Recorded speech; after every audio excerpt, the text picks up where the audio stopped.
That's it. All right. Hello, That's hello. We it. are That's it. I guess that's it. I don't we are know. the Transpositions. That's Hello, it. Apparently. happy That's why. Thursday.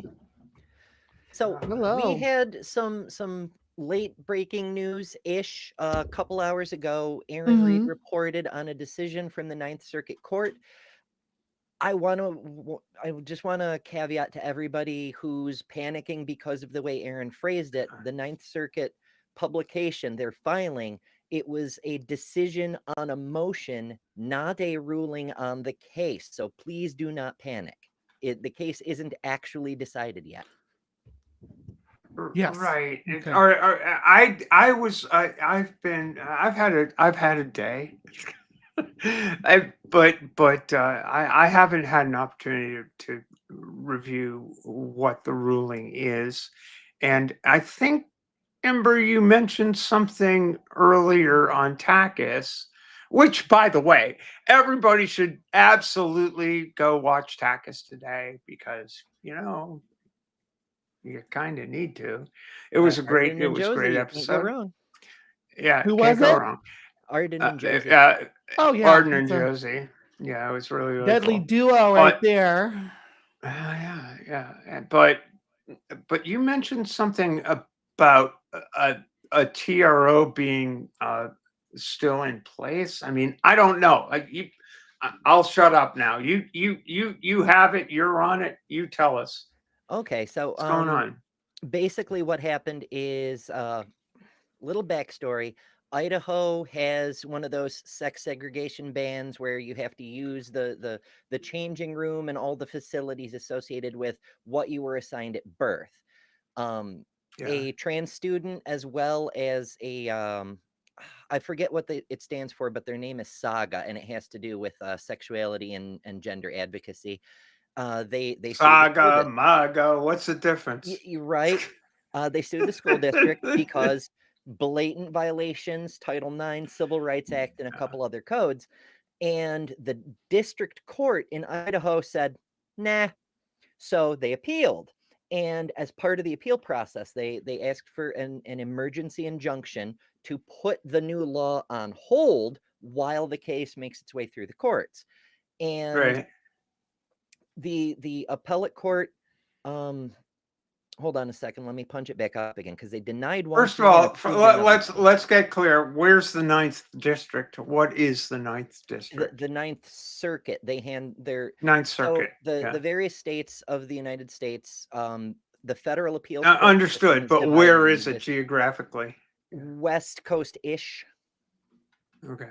I don't know the exact Ain't states, Texas though. but Ain't no, Texas. definitely not We Texas. It's ain't they've talking the guy yeah, with they've done rulings in yeah. Idaho, California, and I believe Washington and Oregon, but I don't know it off the top of my head. I don't have that particular map Mm-hmm. memorized. Where the hell Okay. did I put the link for that thing? I It's don't fucking know. We're never gonna get monetized because I'm gonna, in the Hey, first we're almost at minute, 600 I'm subscribers. gonna say a cuss word. I'm That's sorry. fair. But all of you all have been bringing your friends, and we appreciate that very much. Yeah. Thank you all. Yeah. I By know the where way, everybody is tonight. let us say hello to the folk in the chat. There's L. There's the transpositions and me and Emperor, of course. Yeah. That's us. But Unstillborn, Jester, Weston, stop the stupidity. Thanks for being here. Go tell your friends they got to come on over because you know what? Yeah. We're almost at 600 Yeah. subscribers, and We're and I looked at the eligibility for the really cool shit, and they bumped it up. It was like we were so close to actually having the watch hours and subscribers, but now it's up to 1,000 subscribers we got to get to, and and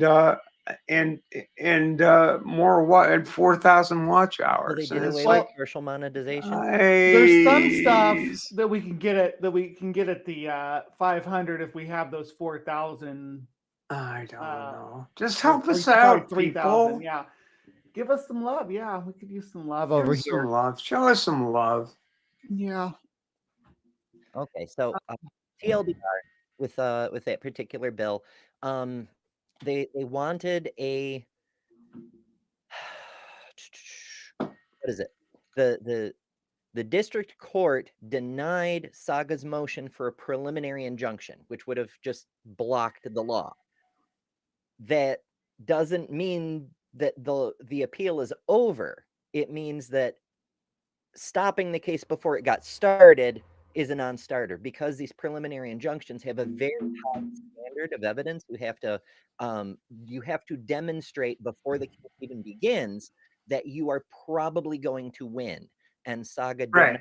successfully do that because the state of Idaho was able to articulate a reasonable interest in having this law. That doesn't mean the law is good. It means there was a reasonable way they could physically say the words, and they made sense. I know it's a super do that, because those are words that went together in a sentence. They make sense. So Idaho met their responsibility, and so the preliminary injunction was not granted. However, the court did grant a temporary restrainment. It's an entirely different section of this paper, which is 36 pages long. So I'm not going to look up specifically what it was, but it did exempt the plaintiff specifically, Rebecca Rowe, the trans student, and the members of Saga from the law SB, I think it was SB 1100. There's so many law codes in this decision. That's why it's 36 pages long. It's pretty wild, some of the language in this thing. Yeah, well, Aaron all worked up. the TRO that was issued on the military ban was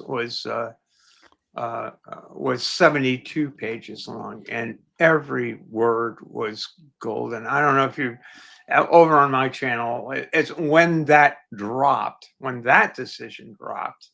I went live almost immediately because a mutual friend said, "Hey, we just bought some time," Hell and yeah. and that judge, Judge man, Reyes? Judge Reyes, just absolutely nailed it. Anywho, go Hell ahead. yeah. Yeah, hell yeah. Yeah. It's all stuff I had pulled up here already. So it's great that you all have opinions on it. And I didn't even need to touch the Aaron Reed article on that because Hey, Greg Hartwick's in the chat. That's great. Yeah, Good to yeah. see I you, mean, Greg. we're nearly on our anniversary. It's next week, and we've been Almost. praising Aaron Reed from day one. But she is Yeah. human and therefore capable of error. And the language in this decision is I wild. am inhuman. Inhuman. I am inhuman.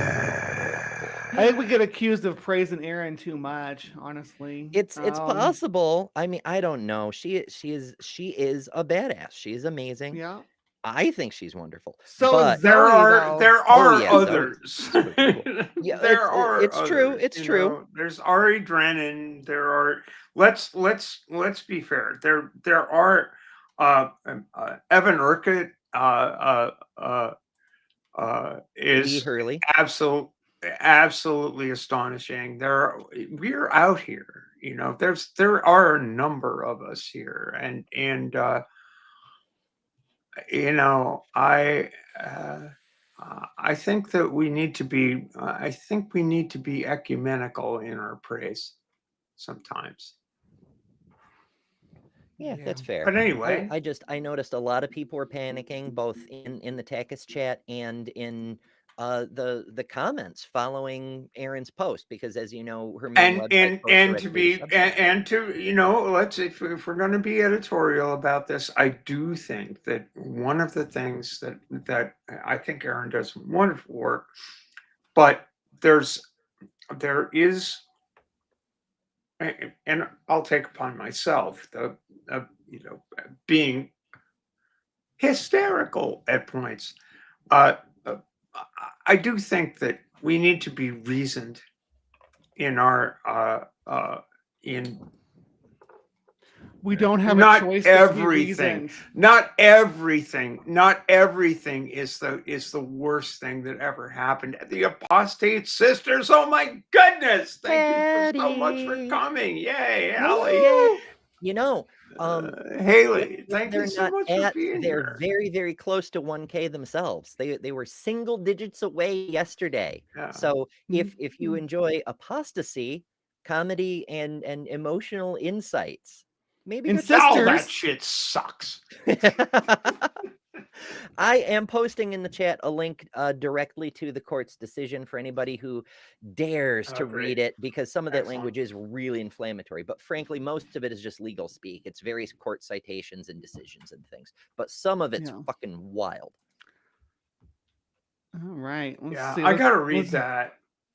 Let's do this. Federal judge blocks Trump's effort to ban transgender troops from the military, because we're yeah. almost 20 minutes into the show. I I got know, a few we're things all I wanted excited. to.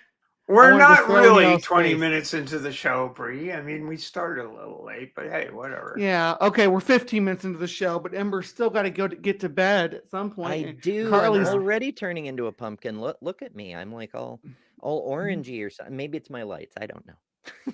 All right, let's crack this nut. A federal judge in Washington, D.C. has issued a preliminary injunction against the Trump administration over its attempt to ban transgender troops from serving in the U.S. military.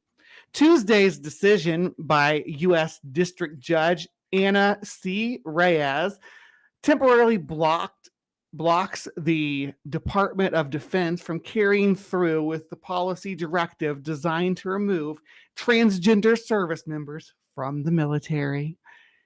In a sweeping and at times strongly worded opinion, Reyes pushed back against the administration's effort, writing that the ban violated the constitutional rights of transgender troops. I'm going to quote her here, okay? Indeed, the cruel irony is that thousands of transgender servicemen have sacrificed and risked, and some risking their lives to ensure for others the very equal protections, rights the military ban seeks to deny them, Reyes wrote. Oh. The preliminary injunction. Oh, go ahead. You got some input? No. Keep going. Okay. I gotta go find something. The preliminary injunction is the latest example of a federal court moving to pause or block efforts by President Trump to enact his agenda through executive action. The steady cascade of orders against the president has raised fear among Trump critics that the administration may, in time, choose to defy federal court decisions and spark a potential constitutional crisis. Trump has pledged to adhere to the court's decisions, saying he would appeal rulings where judges have sided against the administration. At the same time, he has been openly critical of federal judges who have ruled against him. There are 1.3 million military service personnel. The Defense Department has told NPR that an estimated 4,240 active duty service members, or less than 1% of forces, have gender dysphoria. That they know about. But others have put the number higher. Palm Center, a research institute that advocates for LGBTQ inclusion within the U.S. military, estimated in 2018 that the number of transgender troops was about 14,700. The challenge was brought by 6 transgender service members and 2 prospective service members in response to January 27th executive order that sought to bar transgender troops from serving in the military and directed the Pentagon to release a plan for carrying it out within 30 days. Can I share the opinion. You I got your did floor- you got the floor. when it dropped. I within like 40 minutes, I went live on my channel and went through this thing and I, I could have this just played that, I judge. guess. It's a half an hour of of me ranting, but this judge said what needed to be said in the opinion. I just got to the judges, never mind the press, the judges words are gold. They're golden fire. Well, I got him right here if you want to quote her. No, I got them. I got them right here. I mean, it's Excellent. got Go got for the it. PDF. Got the PDF of the decision. It's this paragraph tells everything. The president Beautiful. has the power. The president has the power, indeed, the obligation to ensure military readiness.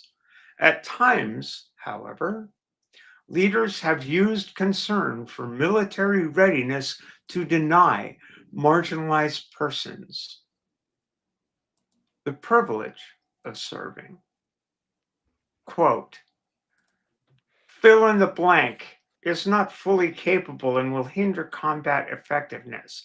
Fill in the blank will disrupt unit cohesion and so diminish military effectiveness. Allowing fill in the blank to serve will undermine training, making it impossible to recruit successfully and disrupt military order. First minorities, then women in combat, then gays filled in that blank. Today, however, our military is stronger and our nation is safer for the millions of such blanks and other persons who serve. You can't get better than that from a federal judge. When, rhetoric matters. Rhetoric matters. People using rhetoric matters because laws are built on rhetoric. Laws are built on ideas. And when people abandon ideas for, oh, well, don't know, it's, I don't know, it's like I got to blow out, people shrinking into corners aren't what builds societies. The right wing builds its whole society. That's their thing. They understand rhetoric matters. And the left wing better fucking wake up and understand that rhetoric matters on our side too. If you want social justice, you better start speaking the language of social justice. And this judge did. And it's 79 pages. I hadn't read the whole thing when it first came up, but my God, I did read the whole thing, and it's fire. And it needs to be said from the bench, from the podium, in the streets, everywhere. It needs to be said. On YouTube, it needs to be said. We need to stop having these fucking disputations over tiny little things when our nation is going down the road of fascism and people's lives are at stake. This is bullshit. We need this language, and we need to hear it. Yeah, to hear it from somebody who's actually in a position of power to actually put their foot down and say, this is where we're drawing the line on this nonsense. Someone who actually cares about and looks into what the claims are being made about transgender service people. It's nice to someone to say, no, this is the true matter of the fact. Fill in the blank. Exactly. I just want to say, it's like, over here, it's like Carly's just getting a treatment, and I'm loving it. You're not gonna see this on any other news program right now. That's all I gotta tell you that right now. It's like we're talking from the shop, right? We're talking from the parlor. That's right. Tonight, and I am loving Judge Reyes right now because this is directly affecting people I'm close to. This is directly affecting people I'm caring about because people, and I am one of those people that has always been and probably always will be very critical of American foreign policy, very critical of the way this nation moves in the world, very critical about our use of our military power. But one thing I will never criticize: the people who are in uniform.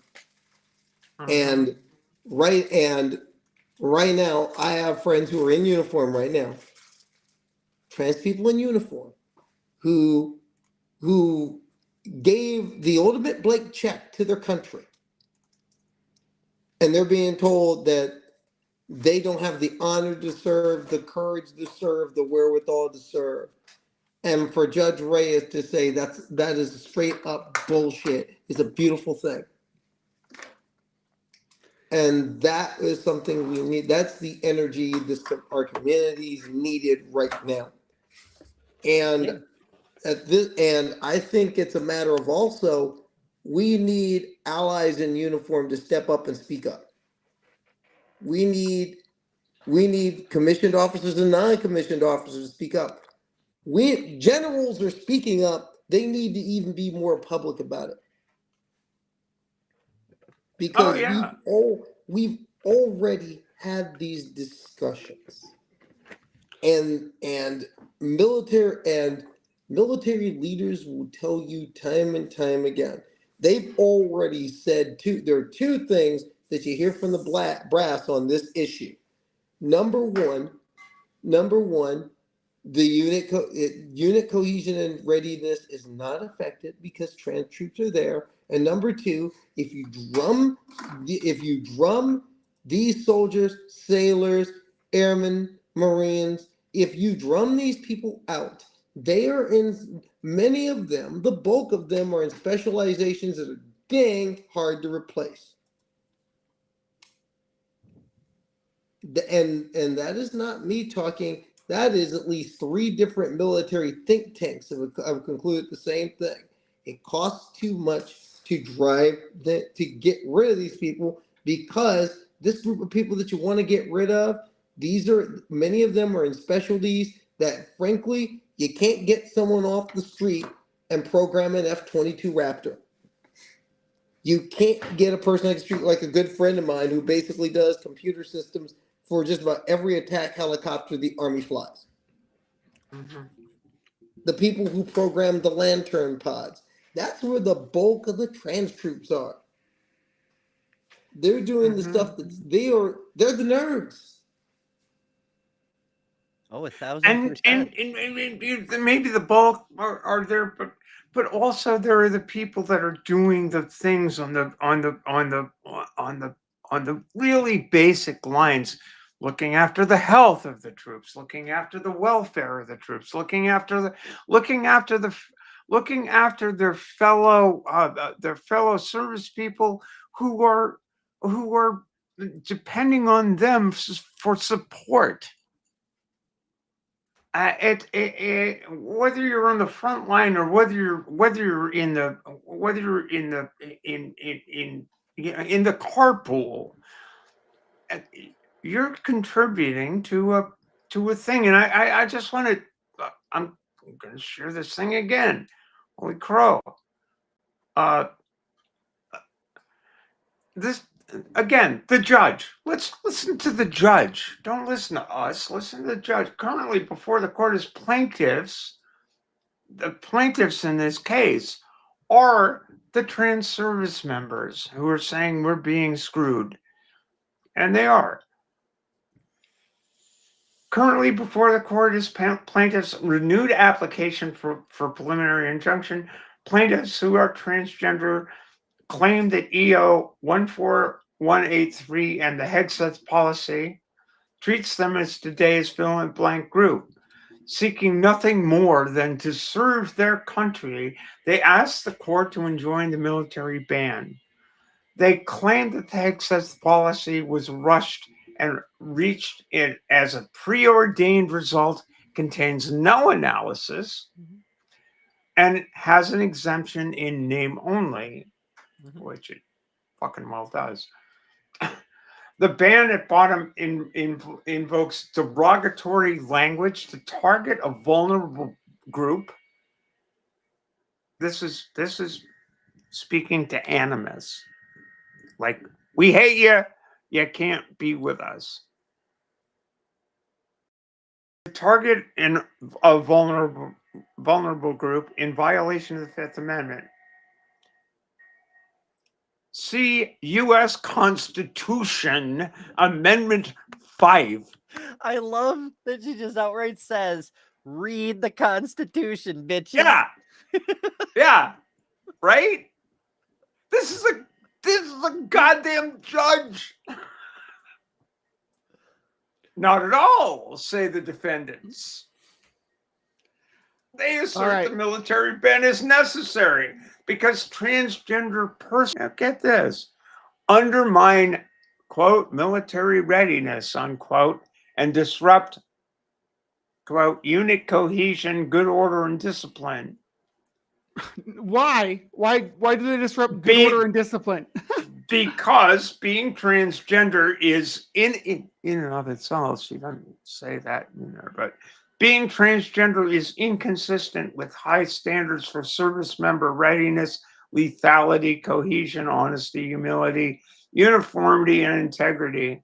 Gender ideology activists are unconcerned with the requirements of military service, like physical and mental health, selflessness, and unit cohesion. So I take issue with that. Transgender persons cannot maintain an honorable, truthful, and disciplined lifestyle. Their expression of sexual identity is not consistent with humility and selflessness. They also cost too much. You know, just like the this is GI a Bill costs fucking too much. federal judge writing this. If you haven't read this opinion, we got to put this in. I'll drop the link in the chat. But oh my goodness, if you need to read this opinion, this is actually the wallpaper on Steph's computer right here that we're looking at. She just switched her background to just be this judge's write up about the wallpaper on my computer is one of the highlights of my sailing career. But we could print it out and make actual wallpaper with it. 79 pages. You could. Hey, you guys, maybe one. You guys want some Schadenfreude real quick? Sure. Yeah, go for it. Yeah, let me. This, I'm not going to dive too much into this because there's not much to do with transgender issues currently, but you know, I'm sure this guy doesn't. This guy's probably and it's probably a minor. This guy is probably against trans athletes, specifically in high schools, because he doesn't want his girlfriend to have to compete with transgender athletes. So, Republican behind the Trump derangement bill, accused of soliciting minors. Right? Yeah. Republican State Senator Justin, how do you say this? Ickhorn? I'm going to say it's Ickhorn. We'll just call him Icky. Was arrested hours after he introduced the bill. Oh, that's a good one. The right-wing Minnesota state senator who infamously co-sponsored a bill Monday to label Trump derangement syndrome a mental illness was arrested hours later for allegedly soliciting a minor for prostitution. Senator Justin Ickhorn. Say, Justin, we know you like them young. Yeah. Drop them Kendrick lyrics one more time for us, Carly. Certified senator, certified pedophile. Wop. All right. Was arrested at 6 p.m. Monday in Bloomington, Minnesota, and is being held in the city's jail after sending messages and arranging a meetup with a person who he thought was a 16-year-old girl, but was actually a Bloomington Police Department detective. After the arrest was made public, his Republican colleagues in the Minnesota Senate, including Speaker of the House Lisa DeMuth, called for his resignation. Oh, and I don't mean to laugh about someone being because this could have been a real child that got victimized here for real, but well, it could have been, but this is like the Chris Hansen show. Like, yeah, this is when that's what I've been thinking. I've been thinking. I just want to be straight with you. I'm Chris Hansen from Dateline NBC. Yeah, Justin, what were you thinking? Why don't you take a seat? What was your intention in there? And they're just calling for his resignation. They're not even how do you impeach a state senator or recall them? Like, I guess that varies from state to state, doesn't it? Varies from state to state. Yeah. I got one more thing before we lose our precious Ember. All right. So Yay. Disney shareholders overwhelmingly reject proposal to sever ties with LGBTQ rights group at annual meetup. So good on you, Disney shareholders. Sometimes rich people can do good things, I guess. Yeah, I mean, well, good on Disney for giving them the vote instead of just making a board decision on this sort of thing, because yeah, they've been at war with DeSantis over the don't say gay thing, but they've also been, as we saw with the Pixar cartoon and other things, they've been pushing away from anything DEI, and working with the Human Rights Campaign is right there in the middle of that, you know? Yeah, Disney investors on Thursday voted down a proposal that the entertainment giant cease its participation in a prominent LGBTQ rights organization's equality rating program. The proposal requesting that Disney cease its participation in the Human Rights Campaign's annual corporate equality index was submitted by right-wing think tank National Center for Public Policy Research through its Free Enterprise Project initiative. Will you bring this stuff before the board at Disney, right? Like, as an outside, how does that work? Like, can anybody send proposals in? Could we like form a transposition think tank and just send a proposal that Disney should just pay for everyone's HRT and they'll have customers for life? Is that a thing we can do? I don't think that's a winning strategy. I mean, it might be. Look how Ember, good Transpositions think tank. I like that. Can we let's call ourselves a think tank. TPTT. Yeah, the Transpositions Research Group. Yeah. I mean, we do that anyway, so it already fits. So we've got 13 folks watching right now. It's kind of weird. No, yeah, usually we're up in our the 30s right now. I don't know what's where everybody is tonight. Welcome to all those people watching tonight. Got a great transposition. Got a packed transposition sports tonight, so you want to stay around for that. Let's do this. Let's break it down. Carly, since you started, go ahead. You got the floor on this. What you got tonight? Yeah. Well, in addition for everybody getting the insides into how I look as good as I do with the help of Shalon from the salon. There you go. Damn. Yay! Yes, Shalon. No, tonight on Transposition Sports, the International Olympic Committee has picked a new president today. And it was a surprising, overwhelming vote, and it made history. The first woman and the first African to get the call to lead the IOC, Kirsty Coventry, two-time Olympic gold medalist in swimming 2004 and 2008, has been a long-time part of the IOC through being the president of Zimbabwe's Olympic Committee, and now she's going to be taking it over, and she has an 8-year term through 2033, which will see her administer the games at least in the 2026 Winter Olympics in Italy, the 2028, of course, 2028 here in the United States, 2030. We're still not sure. I don't think we're sure where winter is going to be in 2032. In addition to there's that. Amani Khalif spoke this week. There's a new member of the Karens Against Women's Sports, and you won't believe this story. And 3 years ago Monday, Leah Thomas, her championship swim was 3 years ago Monday. Sports hasn't been the same since. So that's coming in Transposition Sports. Excellent. All right. And then let's give the floor to Ember. What do we got coming up in the good news? Oh, all kinds of goodies. There's a surprising amount of news happening this week. There's in no particular order, more stuff happening in Idaho. There's a teacher in trouble up there, and we have some updates for you on that.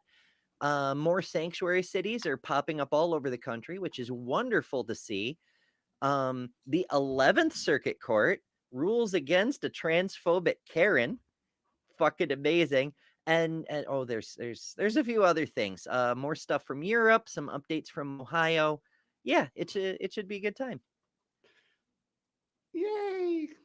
And for me, I hate to say it, but this is breaking news today.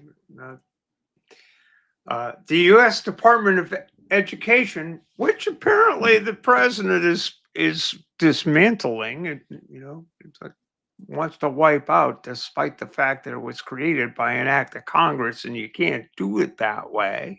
Details. Anyway, the U.S. Department of Education on their website, March 19th, 2025, U.S. Department of Education's Office for Civil Rights concludes that the Maine Department of Education is violating Title IX by letting trans kids play.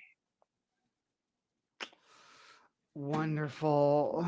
So all right. they don't want to dismantle education now so that they can use it to beat up inclusive schools? Is that what's happening? Or no, Well, no, of course it's not. This is what They wanna happens have when their you cake put. and eat it too. This is what happens when you put professional wrestlers in charge of a government office. Right? They have no idea what the fuck's happening.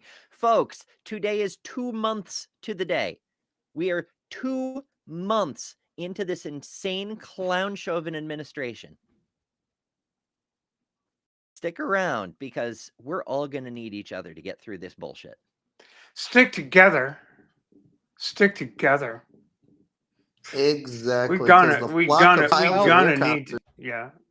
And I actually have a segment tonight. I'm gonna drag Nancy Mace back out of the cellar to put her on display for the POS that she is. So Yay! stick around for that as More well. Schadenfreude. Yay! All right. Well, I guess we could jump right into good news if nobody's got anything else for the open panel. Let's do it. Good news. Good news. We need some good news tonight. Yeah. Hell yeah. We're gonna bring on the Ember. Well, Night, Ember's Ember. gonna leave us now and join you in the side chat, so you can squeeze her cheeks and stuff, because her cheeks are looking especially rosy Ember, today. we're just sending got out of the Ember out shower to before we we're went on. sending Ember out to grab all the people from the internet, because Ember can grab all the people from the internet to boost our views and our watch time and how our that stuff. works. So, Mhm. My hair's still wet. yeah, Maybe there we it'll get go. tangled in my hair. All right, here we go. Good news time. Breaking news. Please stop, please watch, please listen all the way to the end. You're a cutie. Yeah, you are. You're adorable. And I hope you have a wonderful day. Good news, everyone! Tonight, everyone is welcome. Legal updates, safe places proliferate, and more. Good news starts right now.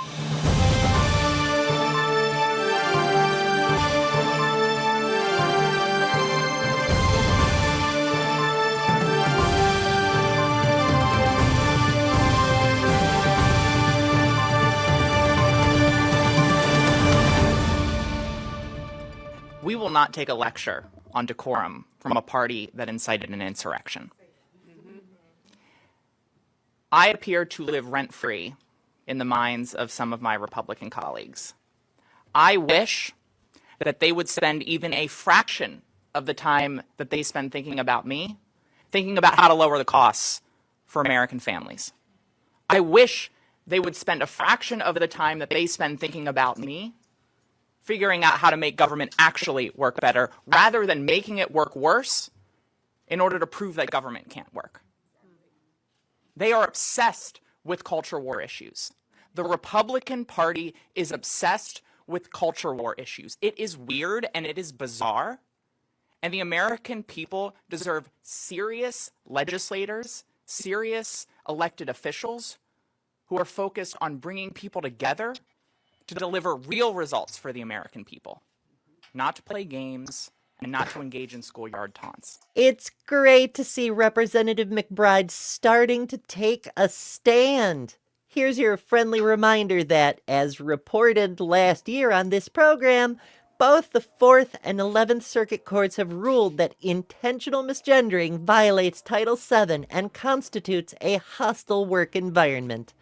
No employer's policy, even if it is the House of Representatives, supersedes Title VII. Just keep that under your hat in case your employer draws inspiration from the nonsense going on with congressional leadership.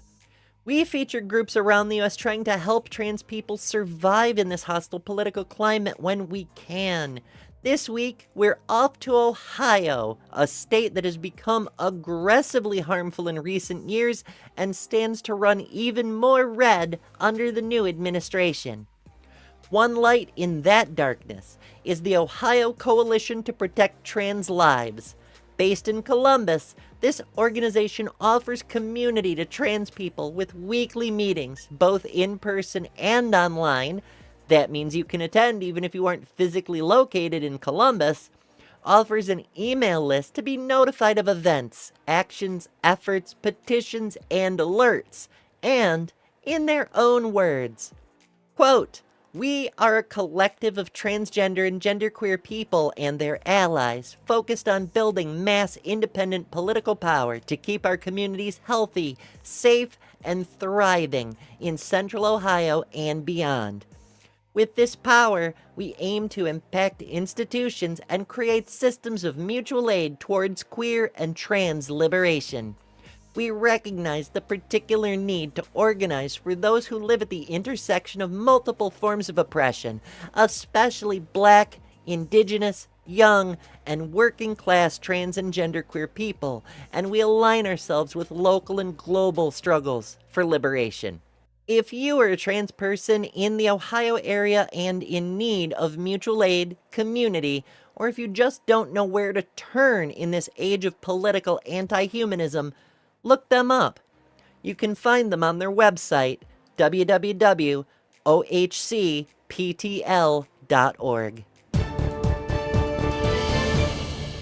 More trans-positive news from Europe this week as the EU court issues a ruling that member nations must update the citizen registry of transgender residents in compliance with the GDPR. That is to say, the General Data Protection Regulation mandates that countries must keep accurate records pertaining to the personal information of people living in the European Union. Several countries with a more conservative political element have long refused to recognize gender correction requests on religious grounds. a position the court has found to be a dereliction of duty. Specifically, the court ruled that the GDPR obligates national authorities to rectify inaccurate personal data on gender identity so that the records reflect current reality, not what was assumed at birth. The case pertains to a resident of Hungary, one of the reluctant nations, who sought to update his name and gender in the National Registry in 2021. They refused, leaving him not only with inaccurate gender data on file, but the wrong name, one that didn't match his legal identity. The court went on to add, the authorities, quote, may not, under any circumstances, make the exercise of the right to rectification conditional upon the production of evidence of gender reassignment surgery. And that is very good to see. That's because many European nations have individually started to reform gender recognition in their countries, no longer requiring mandatory surgery, which entails mandatory sterilization, which is a war crime, but to see a ruling that applies Europe-wide is a hell of a good step in the right direction.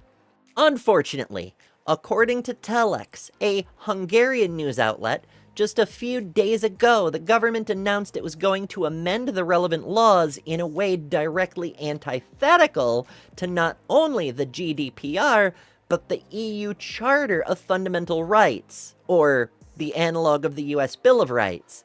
The Hungary Declaration stated in language curiously similar to that of a recent fiat issued in the US that, quote, a human being is either male or female, and that, quote, it is the duty of the state to ensure the legal protection of the natural order and to prevent any attempts to even suggest that changing birth gender is possible.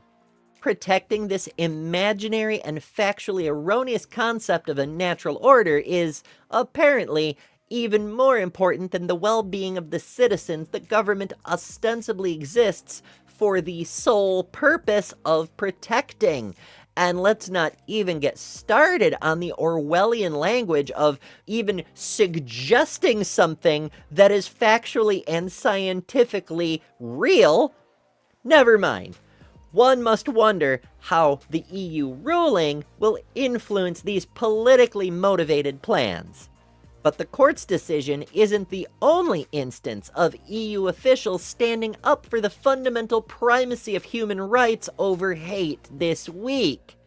Watch this. Funding transgender craziness in developing countries. I'm sorry, because of the shortness of the time, I'm not able to quote the particular rule, but there is one rule, dear colleague, which says that we do not, it's not allowed to impose hate speech in this parliament. And I can tell you, calling transgender people crazy for being what they are is nothing more. So I ask you to not say that again, and I ask you, Ms. President, to stand up against hate speech like that in this parliament. Because we represent all the people and not the people that you deem correctly. Thank you. Please, Mr. Farantouris. You don't even have to be pro-trans to defend trans rights. It follows automatically if you just don't be a dick. Many of you may be aware of January Littlejohn from numerous appearances with the current president, basking in the attention as he spotlighted her as an exemplar of the pro-hate, anti-kid movement being codified into federal policy. January bills herself as a parents' rights advocate, though 100% of her efforts have been focused on anti-trans activism, and many of the positions she takes on have nothing at all to do with parental involvement.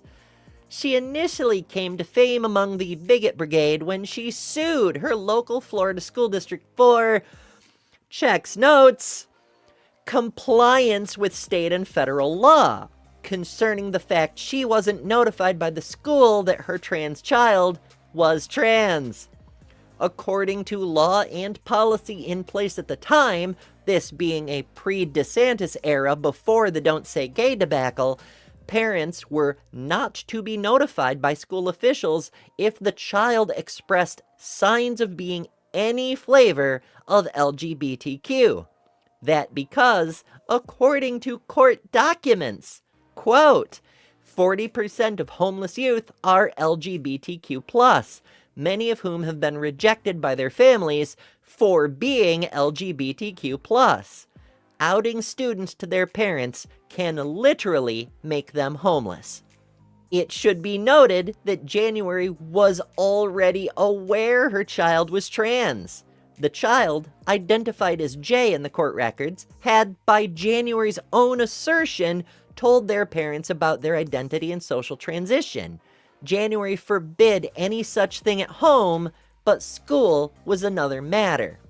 She did, again according to court documents, attempt to forbid the school from allowing her child to express themselves appropriately. But it turns out stomping your foot and demanding to speak to the manager doesn't actually carry any legal power to compel school employees.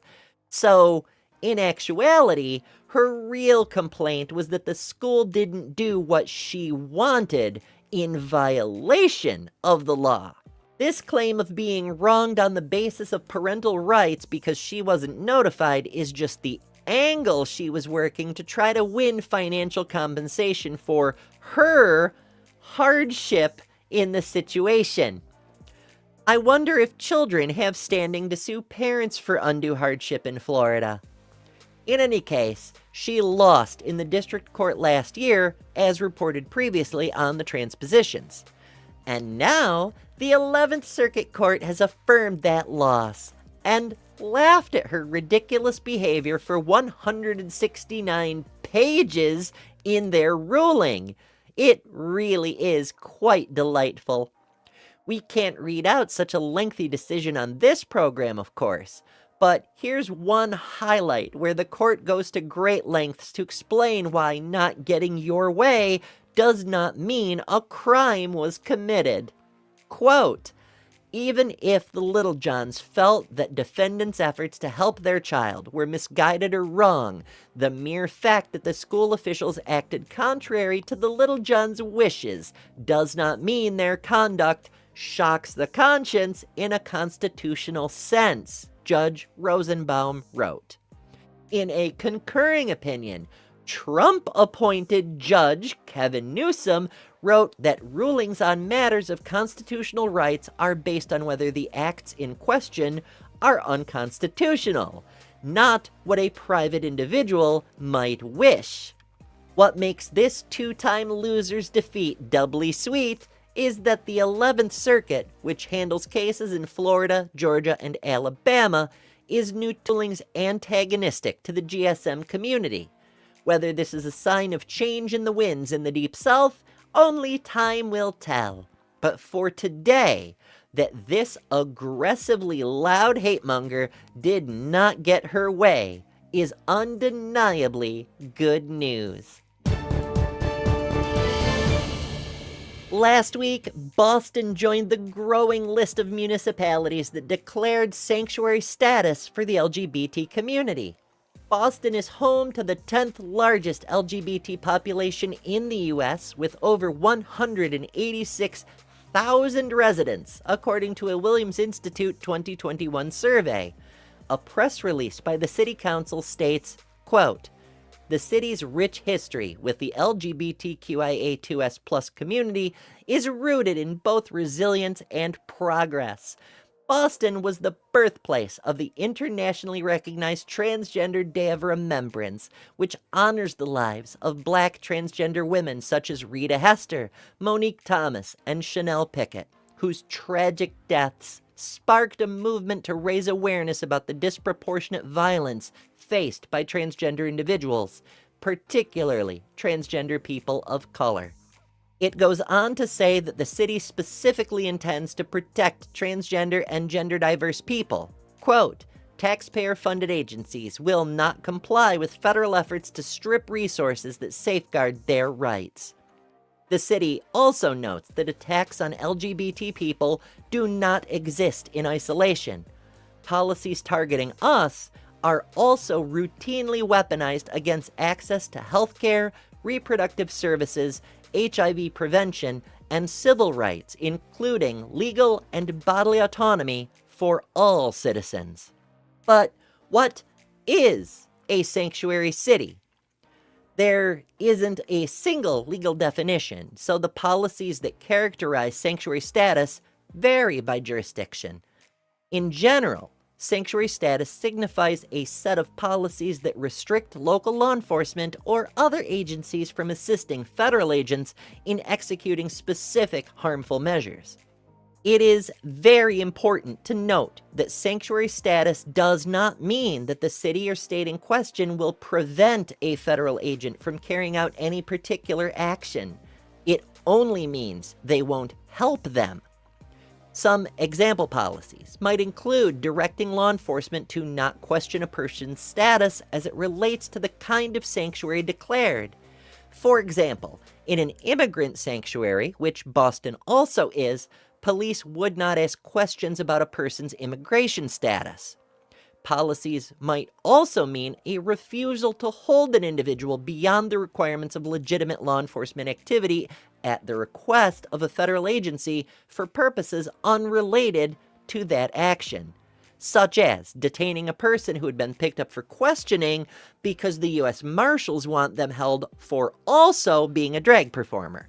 It can also include a refusal to share information with federal authorities or other efforts, which essentially boil down to not doing the Fed's job for them. Again, this does not mean preventing any agents from executing orders, even if the actions they're taking are illegal or immoral. It only means not helping them. The purpose is to protect the community by protecting individuals. By not turning immigrants into ICE, for example, it makes it possible for immigrants to call the police for help when needed. They prevent the separation of families. They put the focus of government resources on addressing the needs of the citizens rather than allowing them to be usurped to further a political agenda from Washington. But again, the specific policies entailed by sanctuary status vary greatly. Be sure you know which policies are in force in your city before relying on a particular protection that might not be there. That said, seeing another of the U.S.'s major municipalities taking a stand to protect all its citizens is, of course, extremely good news. And we might take this moment to reflect on the cities and states that have not yet joined the effort. What are they waiting for? There's an uproar in Idaho over one teacher's refusal to hate kids. This video from David Begnod explains. So this teacher in Idaho got in trouble for posting this. A sign which says, in this room, everyone is welcome, important, accepted, respected, encouraged, valued, equal. And this, everyone is welcome, with hands of different skin tones. Sarah Inama is a teacher at Lewis and Clark Middle School in Meridian, Idaho, near Boise. According to the Idaho Statesman, the school district said that regarding the everyone is welcome sign, it was not the message that was the issue, but rather the hands of different skin tones on the poster.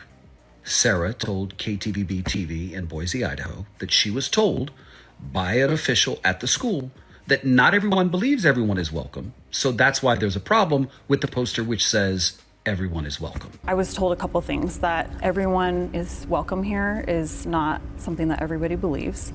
So that's what makes it a personal opinion. The Idaho Statesman also quoted the academic officer for the district, saying they told the teacher that her signs may have violated Idaho's Dignity and Non-Discrimination in Public Education Act, as well as school policy, which requires signs to be content neutral and conducive to a positive learning environment. Because this, they believe, is not neutral and not conducive to a positive learning environment. It's pretty messed up that anybody has a problem with that, but it's even more messed up that the problem is some people might have a problem with that. David mentioned the Idaho Dignity and Non-Discrimination Act as the basis for the censorship. What does that actually say? If that's the thing that's forcing the district to censor a teacher's incredibly uncontroversial poster, which one would expect is the epitome of non-discrimination, it might be kind of important to know. So, of course, I looked it up. The statute in question is House Bill 377, signed in 2021, which includes a lot of bureaucratic language, but mostly states discrimination is bad. The only thing that seems even remotely related is this bit, which throws in the term critical race theory without definition and condemns it as inflammatory. It should be noted that the promotion of critical race theory, whatever that means, is simply declared to be prohibited. Schools can't spend money on it, but other than that, there is no penalty codified. Technically, the law includes students in the prohibition as well, to the same degree as teachers, which means this district has a rather large problem on its hands. That's because, since this is good news, you know there's a positive part coming, the students are not having any of it. How am I supposed to go to school knowing that I might not be welcome into a classroom because of who I am? Support our teachers! Support our teachers! Support our teachers! No way is it political. It's saying everyone is welcome. It's not saying only black people are welcome or only white people. It's saying everyone. It doesn't matter who you are. Kindness is not a political message. How are we supposed to learn if we cannot even feel safe in our classrooms? Just because we are different does not mean we are not welcome. The company making Everyone is Welcome Here t-shirts, Brigade Screen Printing, they sent us this picture this afternoon of their staff. Their staff, by the way, they are all West Ada moms, and they are proud to be making these t-shirts. People all over the world have reached out to Sarah expressing support. And those print shop moms report that as of last week, they've received over 1,800 orders for shirts expressing solidarity. We think that's just wonderful. So if you want to join the global effort to violate Idaho's ban on welcoming people, we've created a simple and easy to remember web link to take you right to the ordering page for those shirts. It's everyoneiswelcomeshirt.com. To educators like Sarah and Nama who are standing strong to protect children from the politicians policing what kinds of kids are welcome in classrooms, vive la resistance! If you enjoy content like this, be sure to subscribe. The Transpositions Weekly is the first and only trans news show in the universe, and we need your support to keep this show going. Contribute at patreon.com/TheTransPositions. Spread the word all over social media to let people know we're here. Use those share buttons and tell us what stories matter to you by joining the community on Discord. Discord, of course, is where the memes live, and our meme of the week was posted by Bumblebee. And if you want to be one of the herd of honkers intimidating the rampaging raptors, join us. Also, if you have good news concerning trans people you'd like to see reported on, you can tell us about that in the Discord as well. For the Transpositions, I've been Ember Belrad.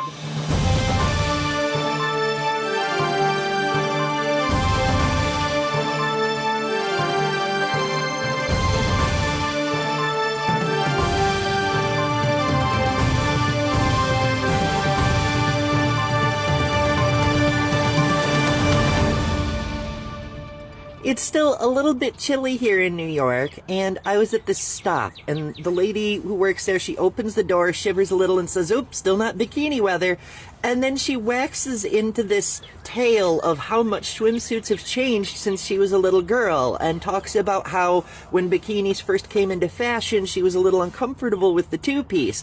And then says, well, you're a younger generation than me.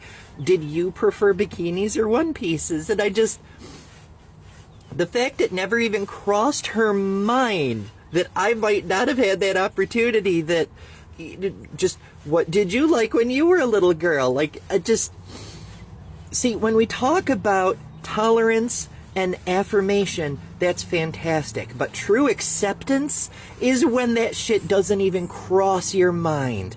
And I fucking love to see it. I wore a t-shirt over shorts, by the way, because I was super uncomfortable.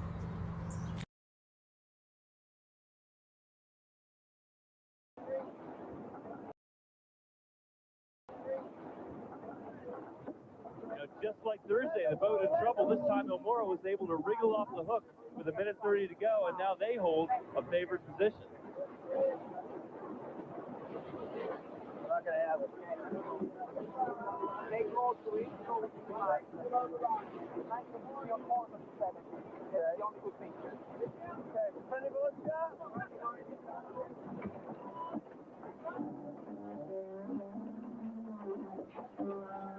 Game here is to get up to full speed. Kayard makes his move first, and he'll be going faster when the gun goes off. Go down below the line. 20. 17. 14. 13.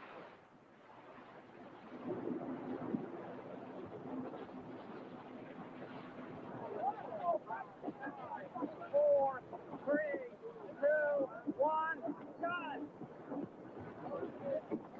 Another clean start and another good job by Dellenbaugh.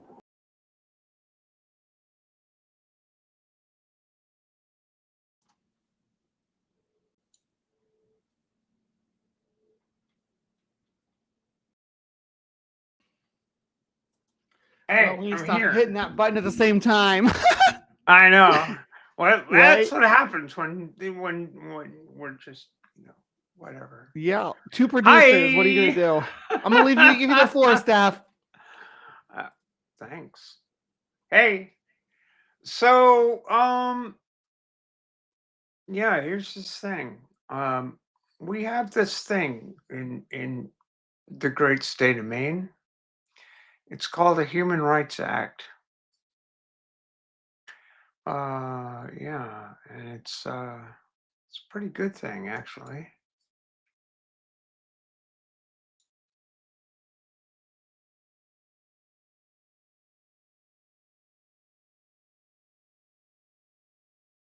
This is the Human Rights Act.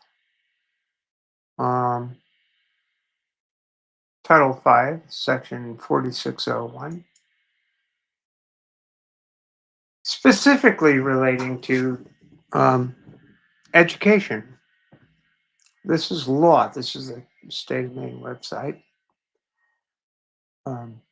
The opportunity for an individual at an educational institution to participate in all educational, counseling, and vocational guidance programs, all apprenticeship and on-the-job training programs, and all extracurricular activities without discrimination because of sex, sexual orientation, or gender identity, a physical or mental disability, anxiety, national origin, race, color, or religion is recognized and declared to be a civil right.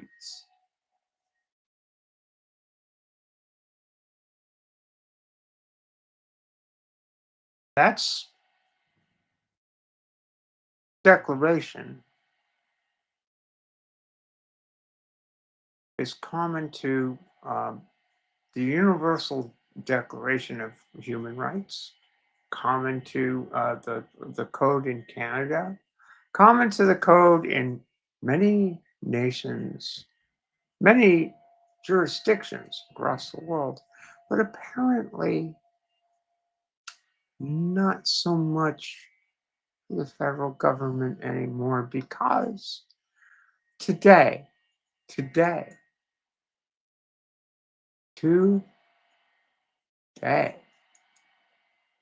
United States Department of Education, which also incidentally today was eliminated by decree of the Orange Genius, March 19th, 2025, U.S. Department of Education. This is their website. United States U.S. Department of Education's Office for Civil Rights concludes that the Maine Department of Education is violating Title IX.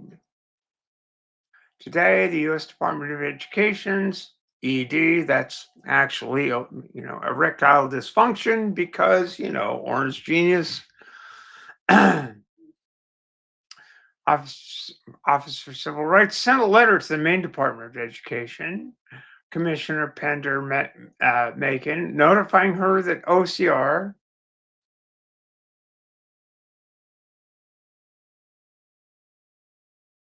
optical character recognition could do better in reading law, maybe. Has concluded that MODE, the Maine Department of Education, has policies and practices that are in violation of Title IX. The letter details the results of OCR's February 21st directed investigation. So, okay, Trump has investigated us twice.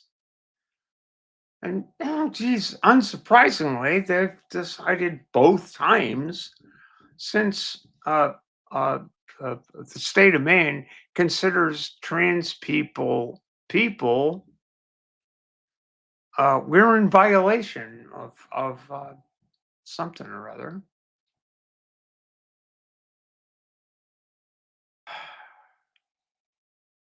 As a result of non-compliance findings, OCR has issued a proposed resolution agreement to the MDOE to resolve the Title IX violations. OCR has offered MDOE an opportunity to voluntarily agree within 10 days or risk imminent enforcement action, including referral to the U.S.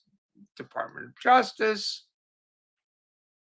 In other words, the government moil, they'll clip off your foreskin just as quickly as possible.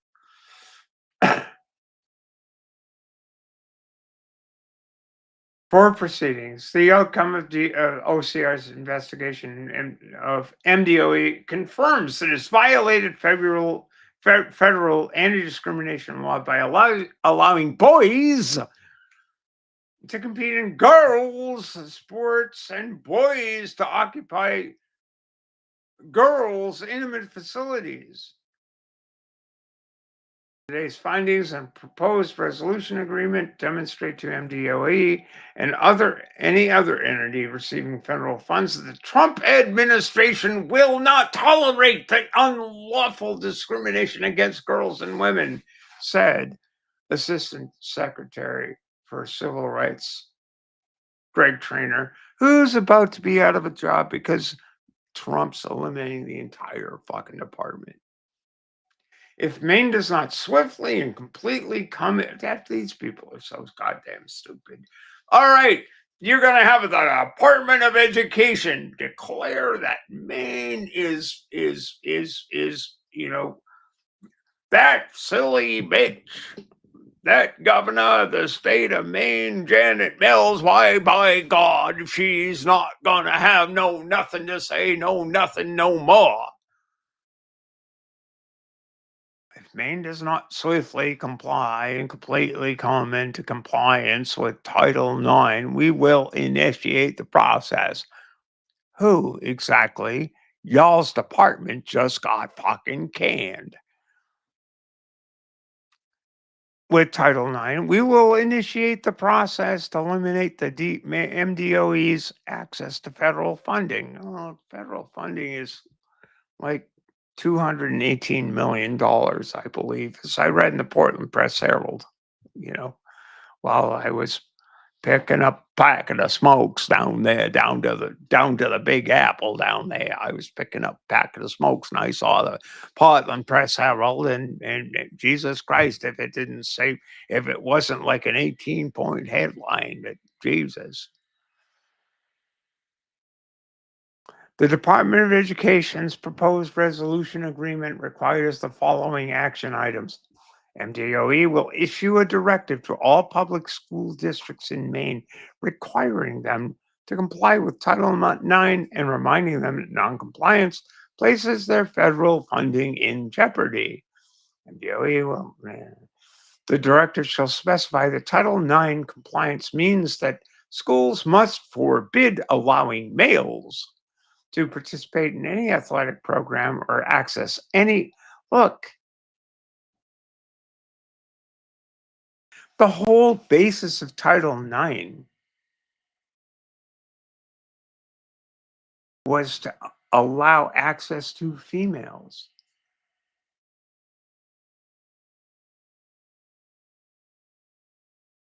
To balance equities and funding for girls and women to have access to sport. These guys are turning the entire argument on its head.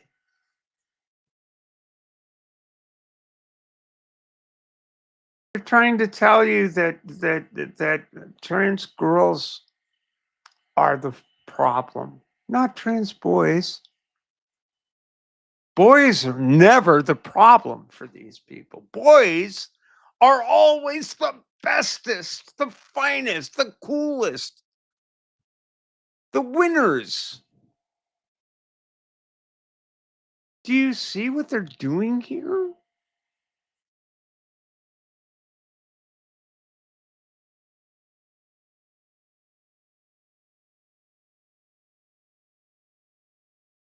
Must forbid allowing males to participate in any athletic program or access any locker room or bathroom designated for females. And the meaning words such as women and man are to be understood in the context of the facts that there are only two sexes.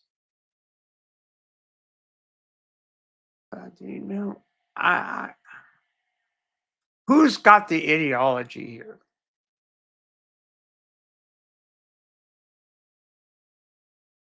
For each female, MDOE will restore to individual female athletes. Let me tell you something.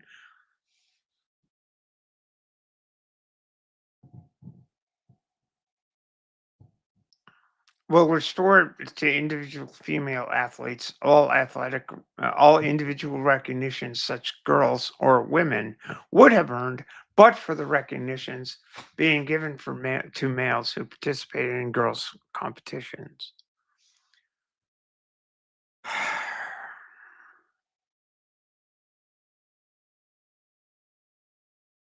Trans girls can't win. Trans guys can. Trans girls can't. Do you see anywhere in here that says, that has the flip? They're so insistent on this binary, but they are also so insistent that girls always lose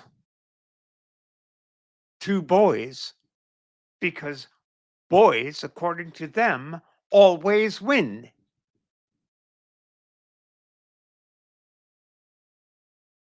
This isn't about fairness in sport. It isn't about kids. It isn't about protecting women's sport. It's about bullshit. It's about patriarchy. It's about nonsense. It's about prejudice. It's about bigotry. It's garbage. My governor is standing against it.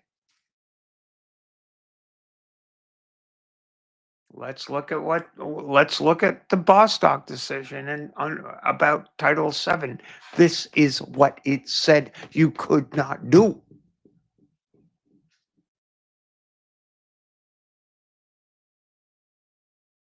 The Supremes may overturn that, and they're actually looking forward to doing so.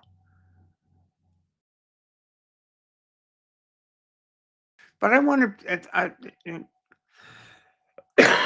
pardon me.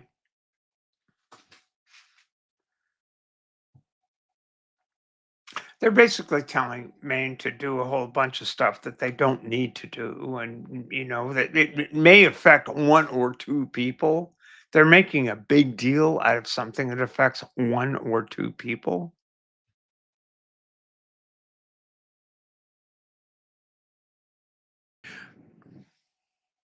But I don't want to minimize the effect that it has on those one or two people. Those kids, these are kids. We're talking about scholastic athletics. Those kids tried really hard to win. And when they got involved in athletics, they got involved because they wanted to play with their friends. They didn't get involved to rise to a professional career in stickball or field hockey or lacrosse or high jump. They wanted to play with their friends. At the end of the day, their friends were perfectly okay to let them play together.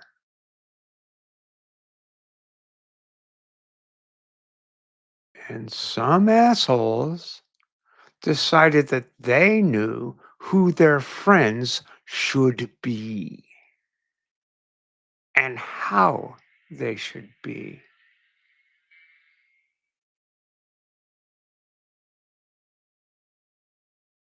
And that is why this particular thing is so effective. It's not talking to the communities affected, it is talking to people who are scared. Not talking to the kids. It's not talking to the athletes. It's talking to people who are scared. And when they're talking to the people who are scared, they're so scared that they're going to vote for you. Because after all, everybody knows only two sexes, man and woman, blah, blah, blah, blah, blah. It's like, this is the kind of bullshit that 7, 8 years ago, people really didn't care. Intelligent people really didn't care about. But the moneyed class, the moneyed people, they don't care anymore. They're just gonna ride. They're just gonna ride the garbage. They're gonna ride the garbage of fear. They're gonna stoke the garbage of fear, and then they're gonna ride it.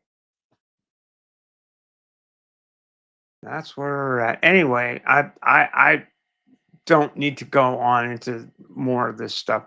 Now, Office of Communications and Outreach, OCO, page last reviewed March 19th, 2025. Congratulations. This website's is going to be eliminated on account of an executive order.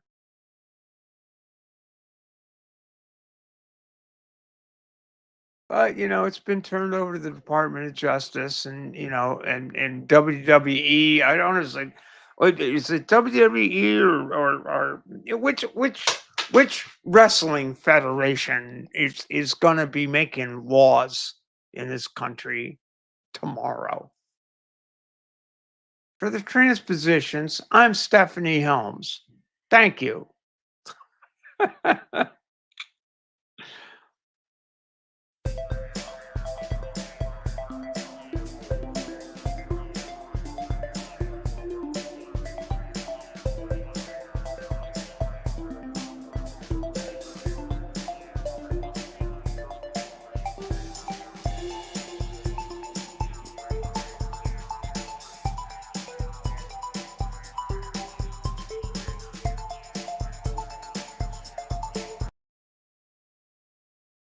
I am now officially an enemy of the state. Nancy Mace, the current representative for South Carolina and the same person who yelled slurs in Congress, is bullying me for being hot on Twitter. She also did it on her personal account and is trying to get Robert Kennedy to do something about me. A sitting member of the United States government went onto a random citizen's Twitter account to bully them on a transition timeline they posted a month ago on her official Twitter account. In the United States of America, if you glow up, they will hate you. And speaking about glowing up, alt-right butch grifter Becky Weiss went on her public account, which has 51,000 followers on Twitter and almost 700,000 followers on Instagram, to tell the world that I'm apparently too attractive to be a teacher. And because of it, they need to figure out where I work. What grade are you teaching? What's your school district? And also obtain my personal phone number. What's their phone number? I have questions. And not only did she publicly call a witch hunt on me, but she got her followers to send me dozens of threats. By the way, back to Nancy Mace. She's actually just kind of losing it. I'm not sure what she's trying to say, but she is certainly saying something. So if you're ever wondering why our government is currently collapsing, it's because I'm too hot on Twitter. I'm sorry. So, yeah, that was Saber. Too hot on Twitter is a problem, apparently. She's got a lot of videos out here on TikTok, too, if you are interested. She's got glow-up videos. She's got transition kind of stories, too, and comparison videos. But, I mean, this was about the wildest thing I've ever seen a government official do, is to call on the Robert F. Kennedy, what was he, was like the Department of Health, yeah, to do something about a trans teacher. Where does that even come from? But we all know Nancy Mace is a absolute ghoul of a human being. I mean, I don't need to drag her any harder than she drags herself, but we'll see what the Advocate has to say about it. South Carolina Republican U.S. Representative Nancy Mace has made a name for herself as one of the most virulent anti-trans voices in Congress. And now she's taken her crusade to a new low, targeting a private transgender citizen online. Her latest attack on a young trans woman named Saber has led to an explosion of harassment, death threats, and doxing attempts, all fueled by Mace's decision to mock Saber's transition photos from her official congressional account. On Friday, Mace, who has increasingly leaned into right-wing extremism to boost her national profile. And to be clear, like, Nancy Mace has a history of trying to do stunts to get attention, from spray painting her own driveway with graffiti to screaming slurs on the House floor.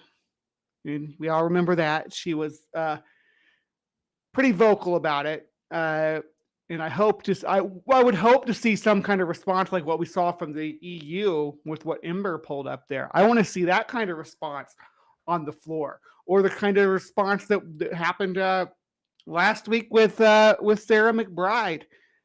There needs to be pushback. On Friday, Mace, who has increasingly leaned into right-wing extremism to boost her national profile, burst might be the better word for it, posted the comment, "Estrogen doesn't love you," on X, formerly Twitter, in response to Saber's several-week-old post sharing her transition timeline, which her community had largely celebrated before Mace's intervention. This is the picture right here. The glow up. She's proud of her glow up. Deal with it. Estrogen doesn't love you. Does estrogen love you, Nancy?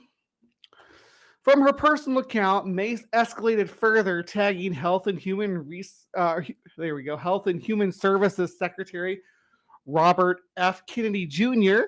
and questioning Saber's health, giving a green light to far-right extremists to pile on. Can we get Robert F. Kennedy Jr. on this? No way this is healthy. Back off, Nancy. This is someone living their life. Since Mace's tweet, Saber23 says that she has faced a wave of threats and transphobic abuse, forcing her to alert her employer. Since Nancy Mace's tweet towards me, I have experienced massive increase in death threats and other generalized threats of violence, to the surprise of nobody, Saber told The Advocate. Almost all of my content is being flooded with anti-trans sentiment due to the attention newly given to me by Nancy Mace. You can see for yourself in the original post, it's been flooded with hundreds of transphobic comments. Saber, who had previously worked as a professional gardener, said she discovered a passion for learning and now teaches environmental education. I cannot share where I work or live for my own personal safety, and as I am currently having people who wish to kill me for the sole reason of being trans, she said. I am adamantly supported in what I do and my identity in my professional environment. I do think it's important to have trans teachers the same way it's essential to have teachers of all identities, because children are supposed to learn about the world, not be sheltered from it. And a lot of people in my profession also share that belief. Mace's attack did not happen in a vacuum.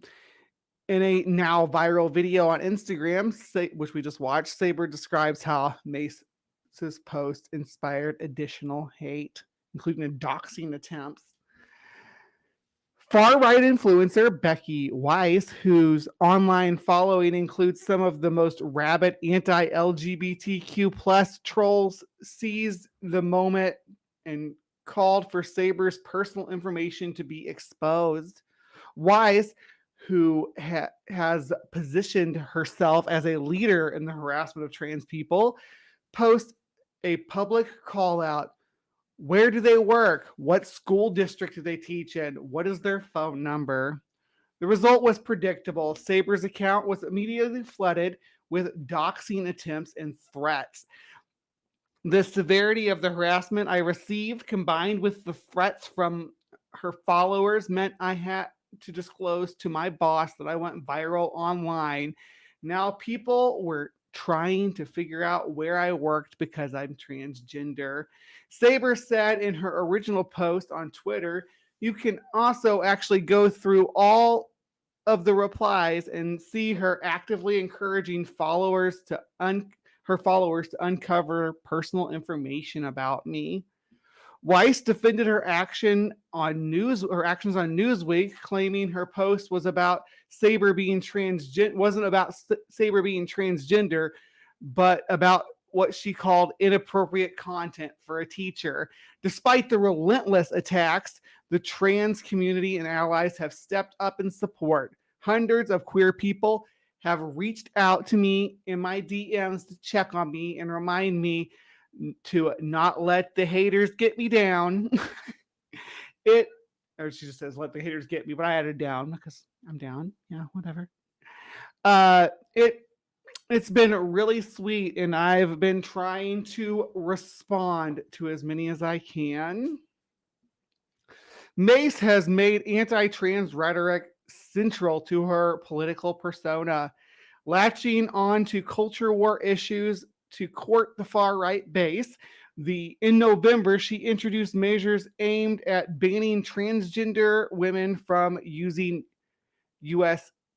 Capitol Hill restrooms, a direct attack on Delaware Democrat U.S. Representative Sarah McBride, the first out trans member in Congress. Recently, Mace and Colorado Rep. Lauren Boebert confronted a cisgender woman in the Capitol bathroom, incorrectly assuming she was trans. Mace has also used congressional hearings to shout slurs and has aligned herself with some of the most extreme anti-LGBTQ plus figures in the Republican Party. Saber sees Mace's obsession with trans people as a symptom of the GOP's broader strategy. This rainbow scare is because the Republican Party has no actual policies, she said. They have nothing to add to the American way of life, so they create this religious pseudo-death cult to focus entirely on social issues rather than actual problems like homelessness, hunger, housing, the economy, international relations, or inequality. As for being singled out by a sitting member of Congress, Saber says the situation is surreal and telling. In all honesty, seeing a sitting U.S. politician trying to call me out on her official government account because I'm too attractive felt really great, she said. In my transition, I've put a monumental amount of time and energy into my appearance, and having an elected official be mad that I am too hot was a pat on the back. But in more serious regard, I think an elected official using her influence in this way is absolutely telling about the current administration. The transgender red scare, the rainbow scare, is completely dominating all aspects of American identity and society to the point of our entire country falling apart.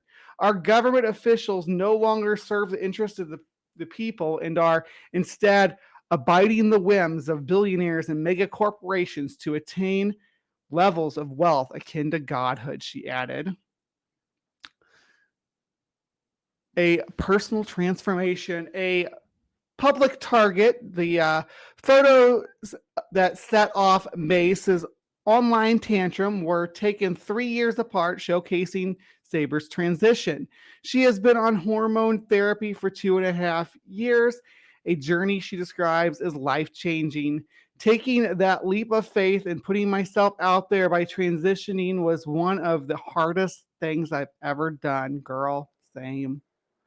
But it was the most significant decision in my life, girl. Same. And she said, my life beforehand doesn't feel real. I feel like I wasn't actually an actual person before my transition. I am now finally proud of myself. I finally have friends who I love and who also love me, deep emotional relationships, a career that makes me feel good about what I do, hobbies that make me feel good about myself, and I get to be in a body that I'm finally comfortable in. Her viral post was meant to celebrate her personal transformation. Being trans is really hard, so I wanted to try to make it a little bit easier in any way that I could. And I don't think that is a bad thing. So, yeah, I think we should request better representation, don't you? Oh, why am I all blurry now? Hold on. Fix this. What is wrong with it? We'll do that. Yeah, that should fix it. Sorry if that scared you and I came into more clear. Yeah. Anyway, so yeah, that is our follow-up on Miss Nancy Mace. All right. So for the transpositions, I've been Bree McCune.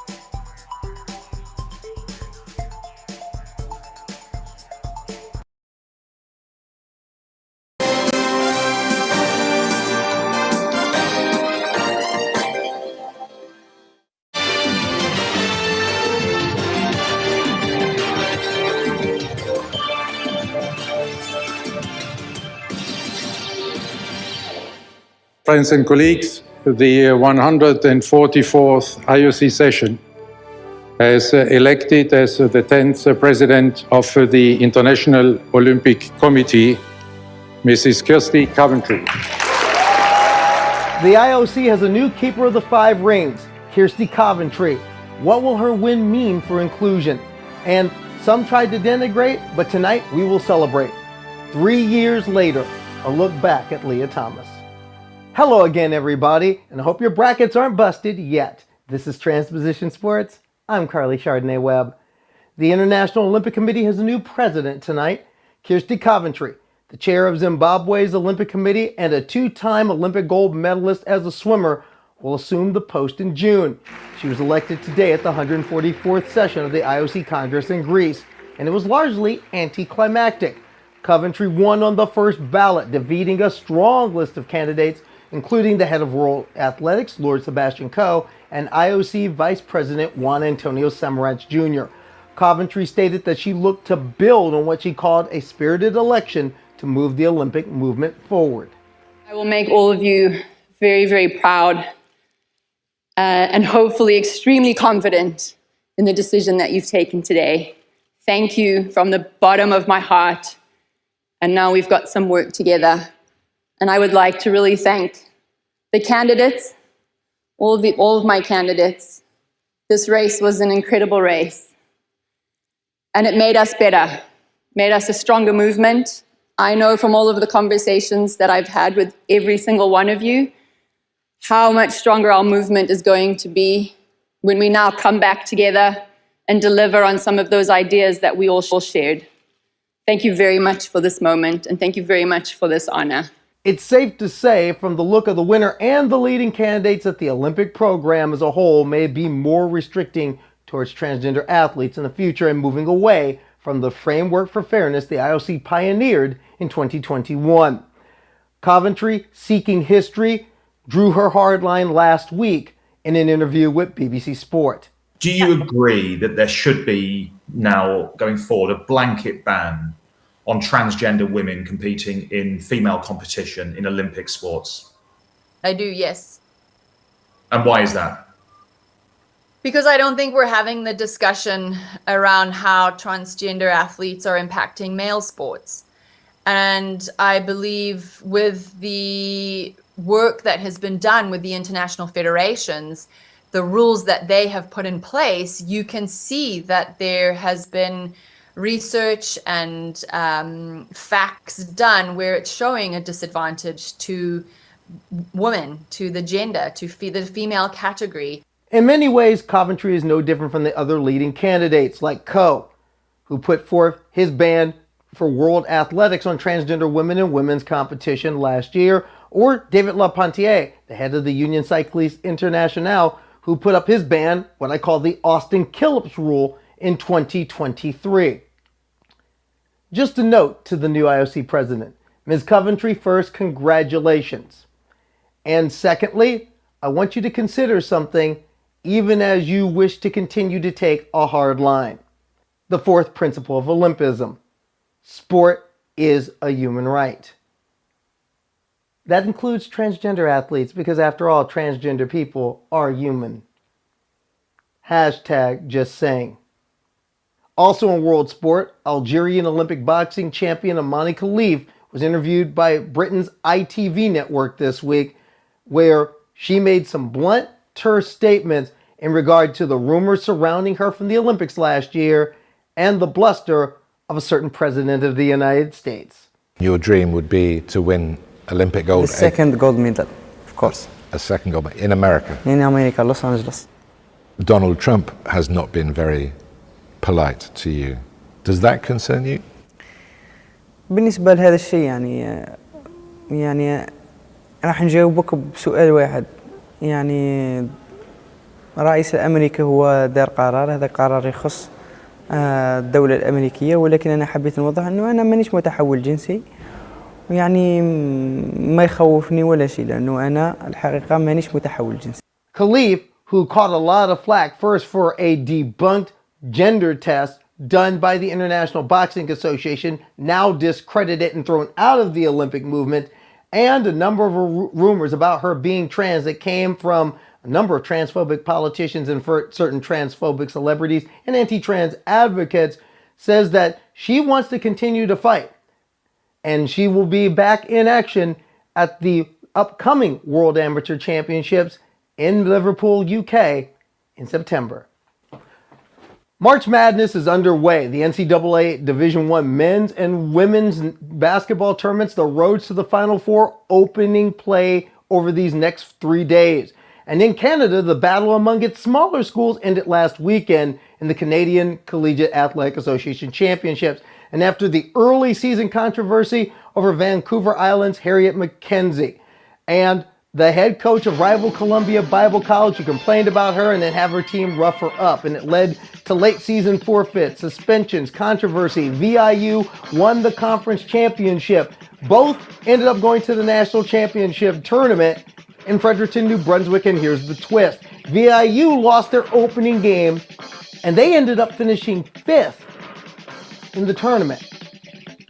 Columbia Bible College, the team that claimed that they couldn't win, got to the gold medal final and they won, beating St. Mary's of Alberta 77-70. In the final game for VIU in the tournament, the bronze bracket semifinal, McKenzie had 24 points, 15 rebounds, but lost to the Southern Alberta Institute of Technology 81-72. McKenzie was still first team all-tournament and all-Canadian for her 3rd season. Now, a memo to Columbia Bible College head coach Taylor Claggett. Transgender women are women, and your team that was all cisgender was more than good enough to win it all. And you spent a lot of the season trying to say different. Hashtag just saying. Also, Transposition Sports has reached a piece of the big time this week. Yours truly was a guest on the influential sports podcast, The Edge of Sports, with Dave Zirin.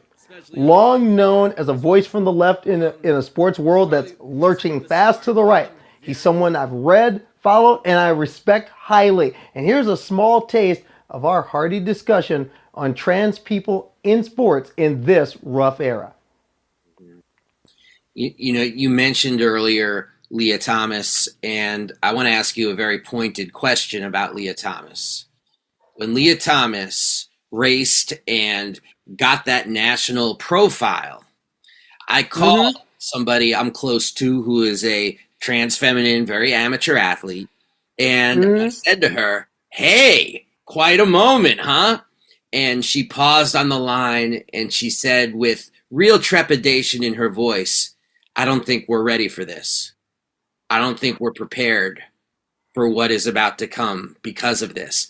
She was feeling less celebratory and more in a state of now, like more like we're not ready. Like we want this, but we do not yet have the armor, the forces, the solidarity to be able to make ourselves known on such a platform. And first, I wanted to ask you about that sentiment. And second, I want to ask you, well, then when is one ready?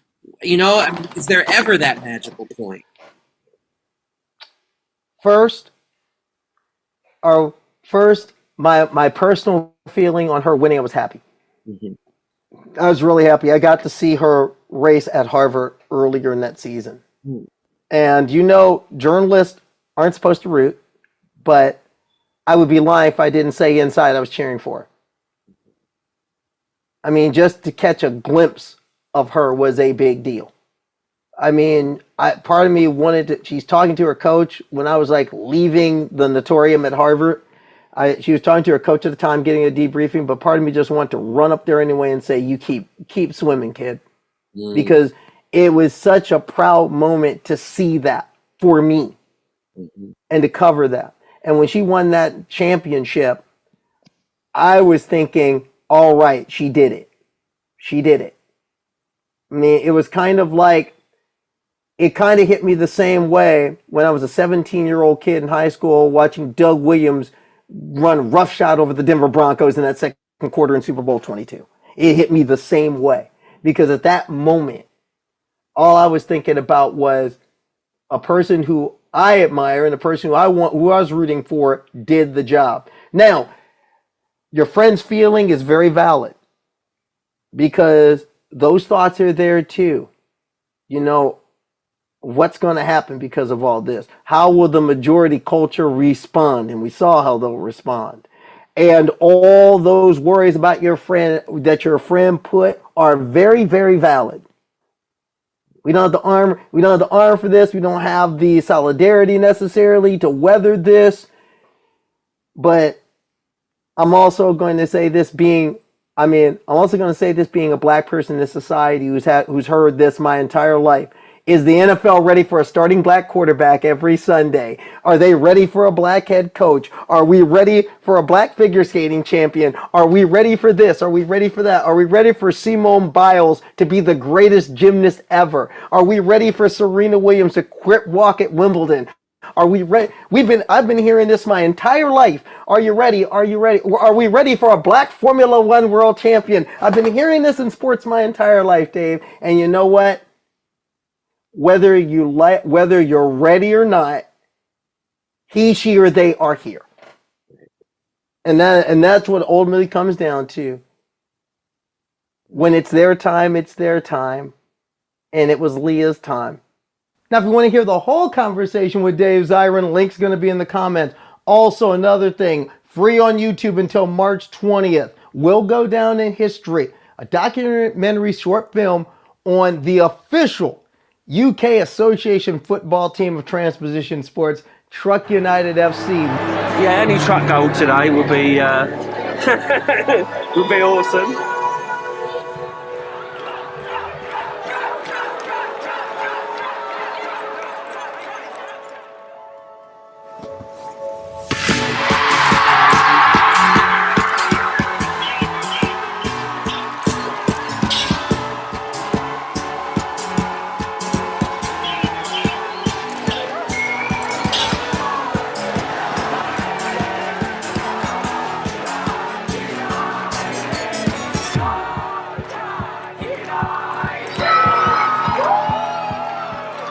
We scored a great goal, best goal of the game, top bins. What a game, love it, just makes everything worthwhile, you know. The night sitting up till 5 o'clock in the morning doing stuff for truck, that makes it worthwhile. Lucy Clark and the gang, they've had a filmmaker chronicle some of the trailblazing things they've done on the pitch over the last 3 years or so. And it's a wonderful documentary. I've watched it. I think you'll enjoy it. Link in the comments. It's free on YouTube until March 30th. So hurry up and check this out. I'm Kirby the Cat, the cutest thing on this show. Coming up next on Transposition Sports, there's a whole new Karen against women's sports in town. And she's crying about a race she lost 6 years ago. Really, girl? Really? And President Trump wants to freeze University of Pennsylvania's money, all because of her. Leah Thomas. It's been 3 years, and we're going to take a look back. That and more to come. This is Transposition Sports, but first, a message from the angry gay grandpa. Get your Kleenex ready. And you don't pay me enough for this, Carly. So maybe I'll start a little bit softer.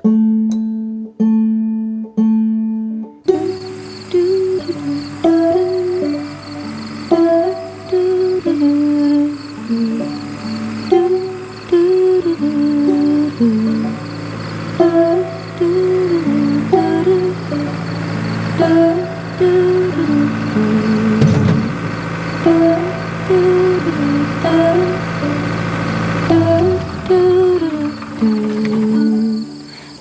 little light of mine, I'm gonna let it shine.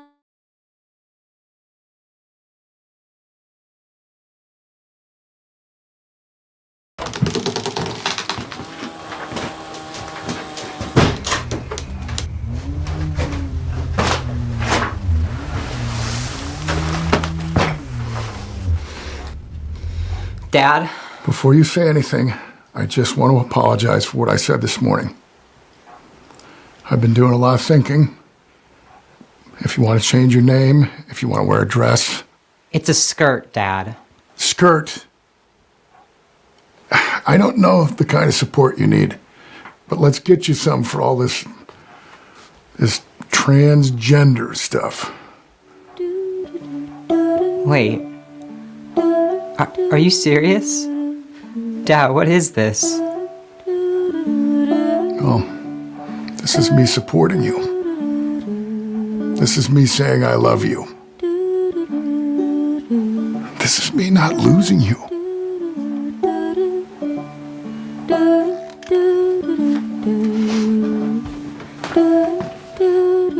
Love you, Dad.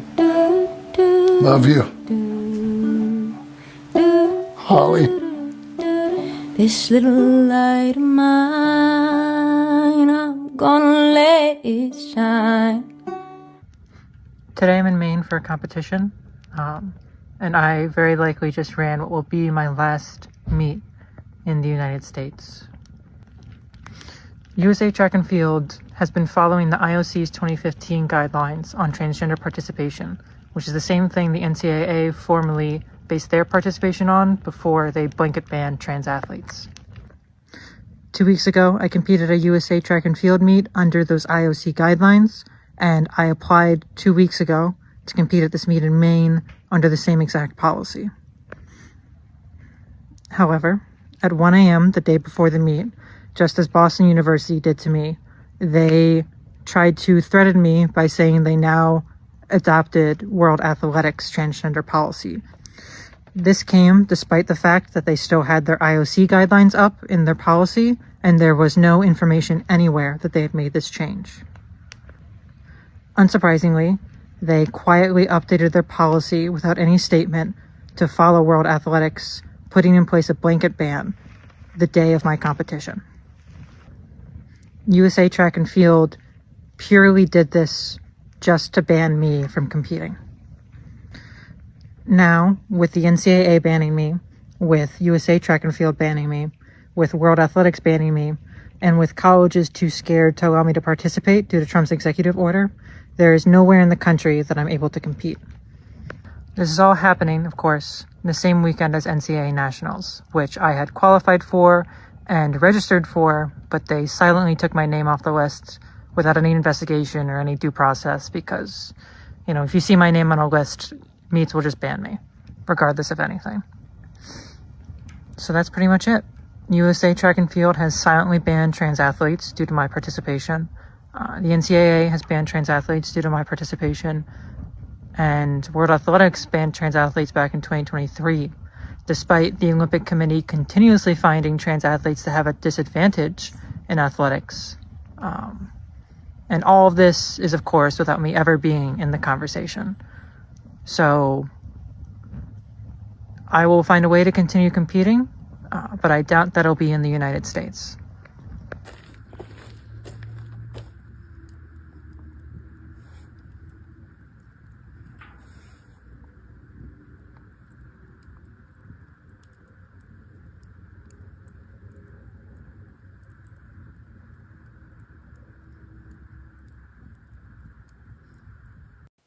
Welcome back to Transposition Sports. I'm Carly Chardonnay-Webb. In 2019, Cece Telfer became the first transgender student athlete in NCAA history to win an individual national championship. Second place in that 400-meter hurdle final was then sophomore Mina Svard from Texas A&M Commerce by way of Sweden. You figure most people would see being number 2 in the nation as a pretty good accomplishment. Svard doesn't think so.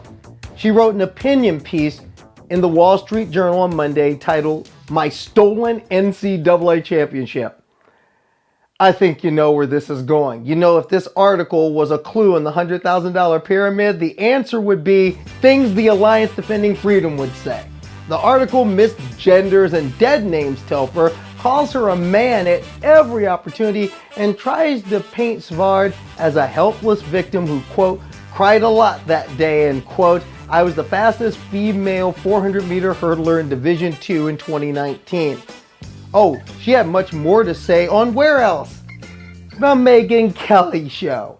Look at the video. We're not even in the picture when he's crossing the finish line and taking that moment away from, in this situation, me, but in other situations, any woman. In that race that we just watched, are you the number 2 racer?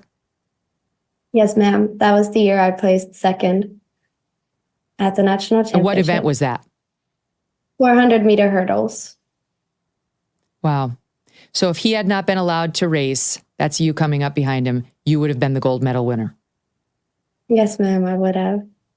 The first place finisher at the NCAA championships.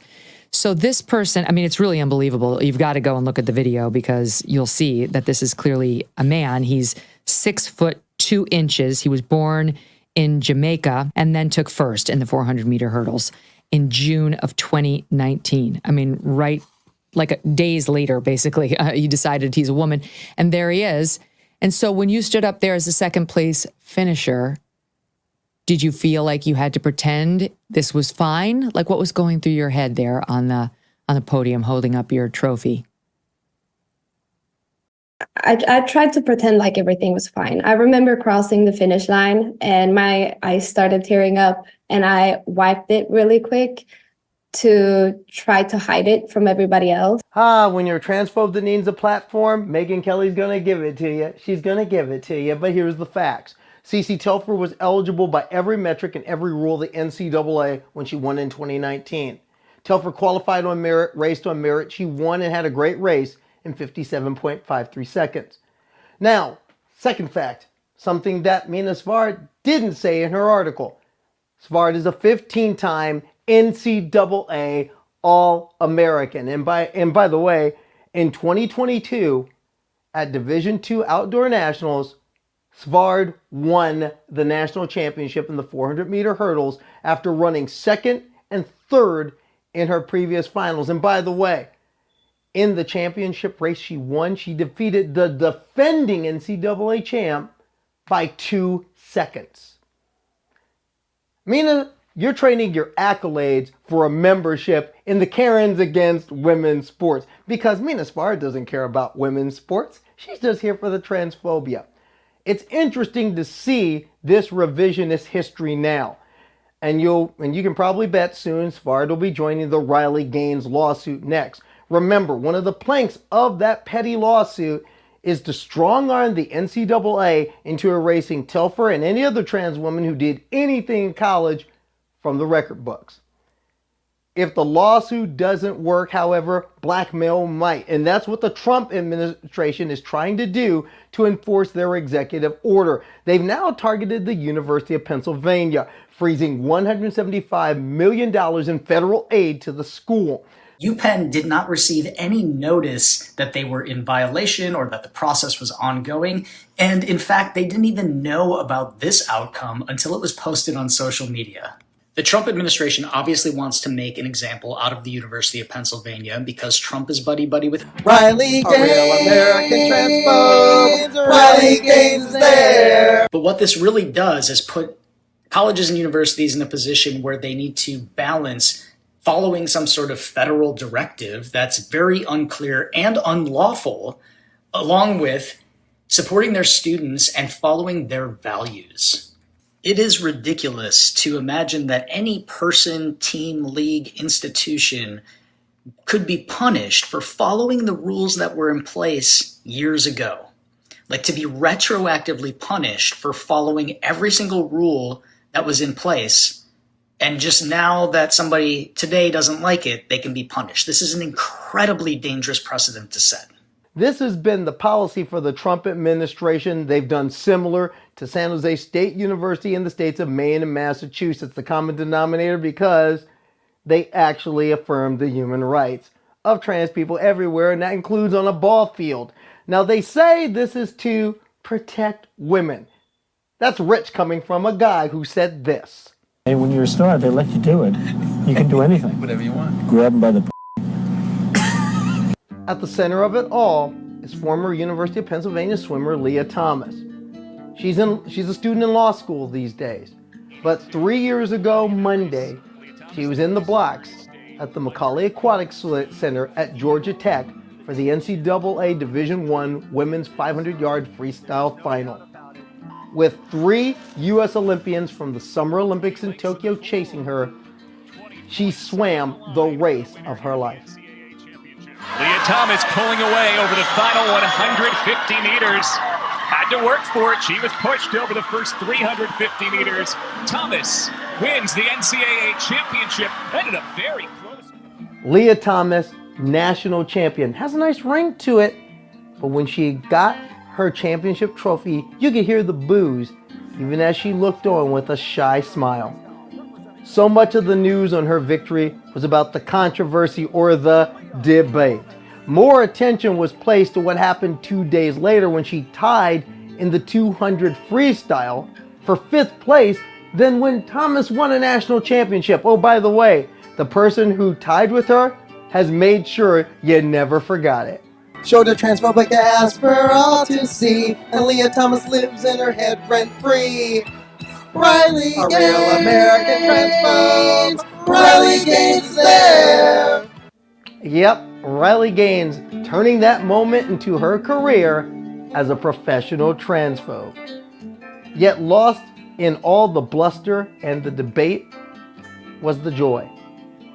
So I choose to celebrate the greatness of Thomas's swimming and the goodness of a person who stayed above the fray and continues to do so. Unlike detractors such as Gaines, Thomas has remained classy and graceful. Leah Thomas is a hero. She lifted us up and she inspired many, me included, to push through now.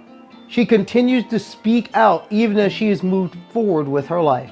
It was hard not to sort of place a little bit of blame on myself that it's not because of me, it's because Republicans in positions of power are trying to control and limit our autonomy and how we can live our lives. And if it wasn't me, it would have been the next trans woman. Others choose to denigrate, but I'm going to celebrate. I'm going to watch that video tonight of 4 minutes and 33 seconds of fierce swimming and a championship well earned and can never be taken away. Leah, I hope you've had the chance to just look at the trophy that you hold and celebrate it. Thank you for your grace under fire, champion. And I want to make a promise to you. As long as these hands can still type out stories and edit some video, your story and your achievements will never be erased. For Transposition Sports, I'm Carly Chardonnay Webb.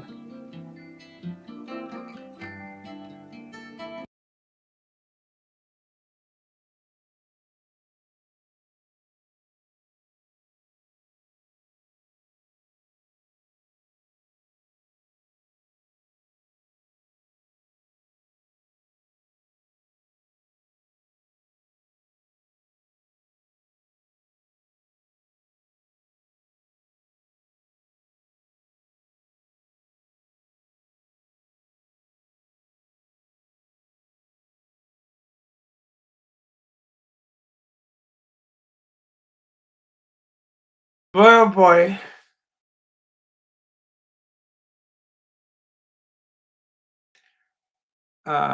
Bree, you're muted.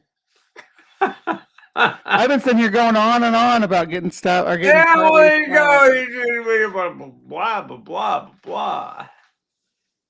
Well, damn. Yeah. Here we go. There's Carly. How'd the hair turn out?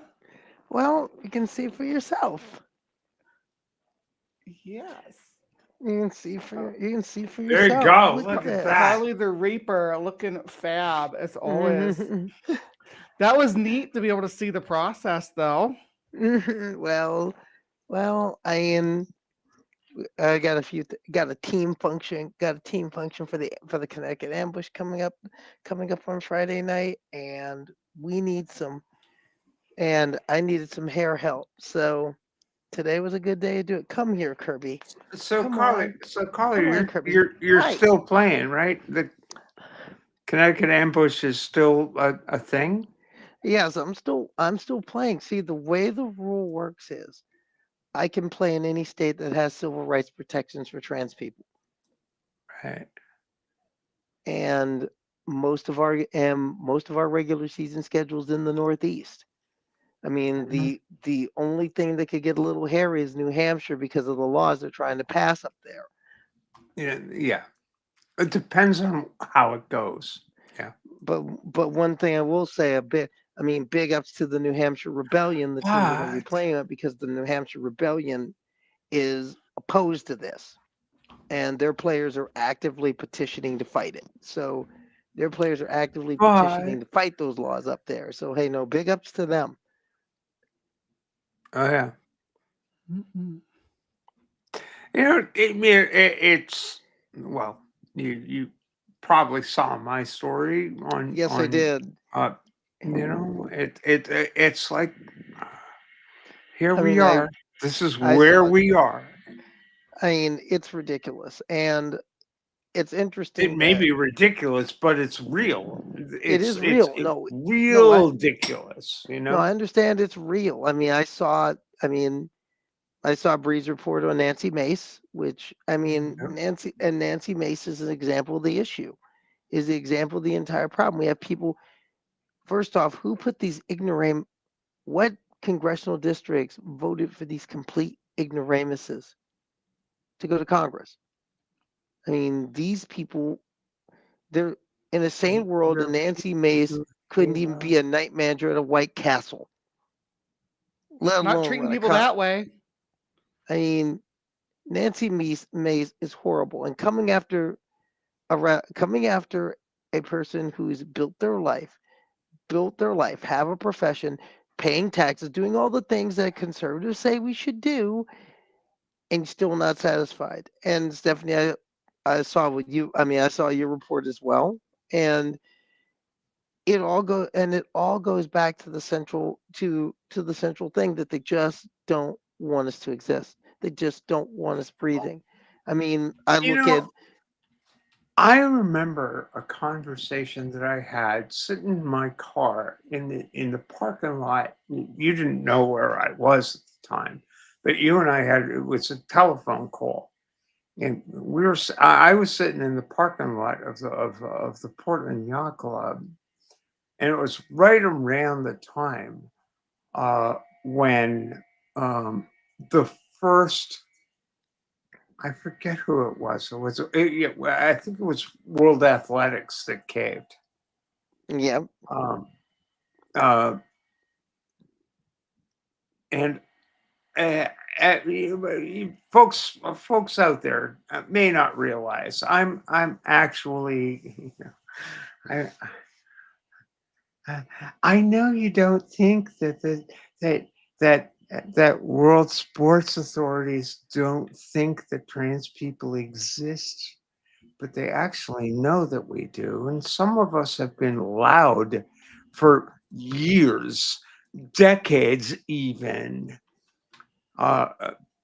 trying to say we're just people.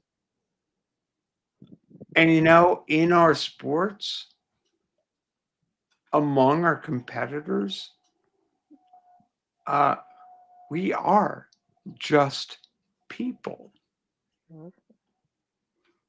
And I was actually, except for Kirby. Kirby's a cat. Except for Kirby. I was asked by the president of the United States, by president of U.S. Sailing, to serve in 2022 through 2023 you have to understand that the IOC issued their guidance on policy towards transgender athletes. The president of the United States Sailing Association, U.S. Sailing, asked me to serve and give my input after that thing. Actually, that we had started, actually, U.S. Sailing had started to explore what are we going to do, because we knew this was becoming a political issue.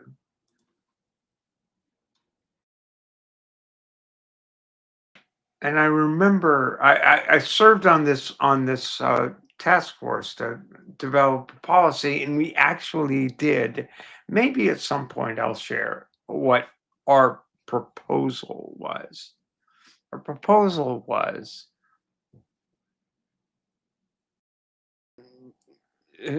was self-ID for a certain category, and then we do have to be realistic about uh,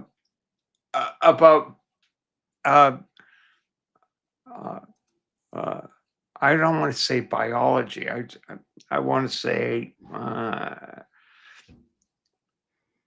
what happens, right?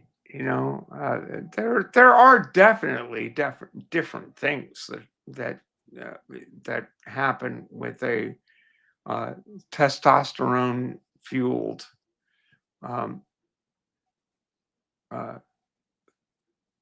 body Puberty? type.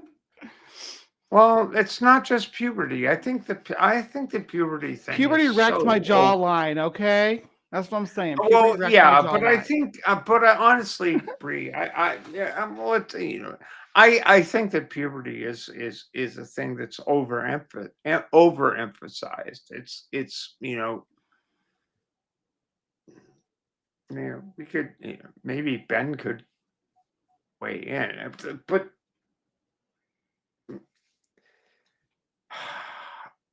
it's a complicated issue.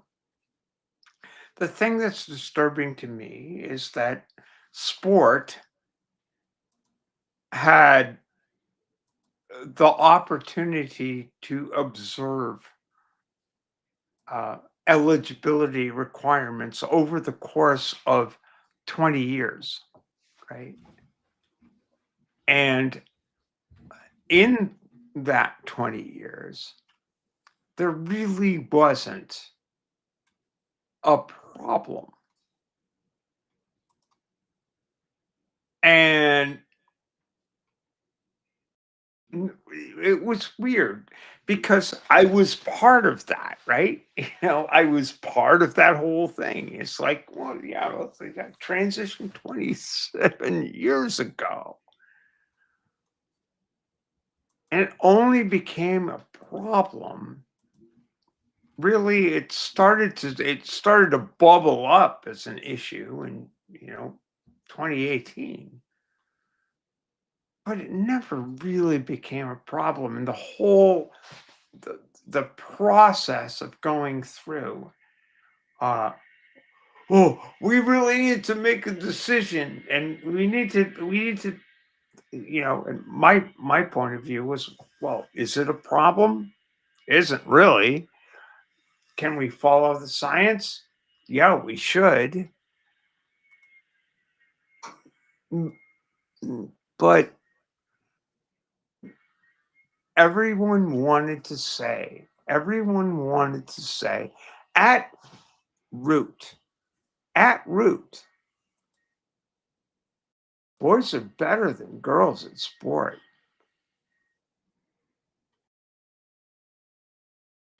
That's really what it boils down to. It's unfair. It's unfair. Men shouldn't be competing against women.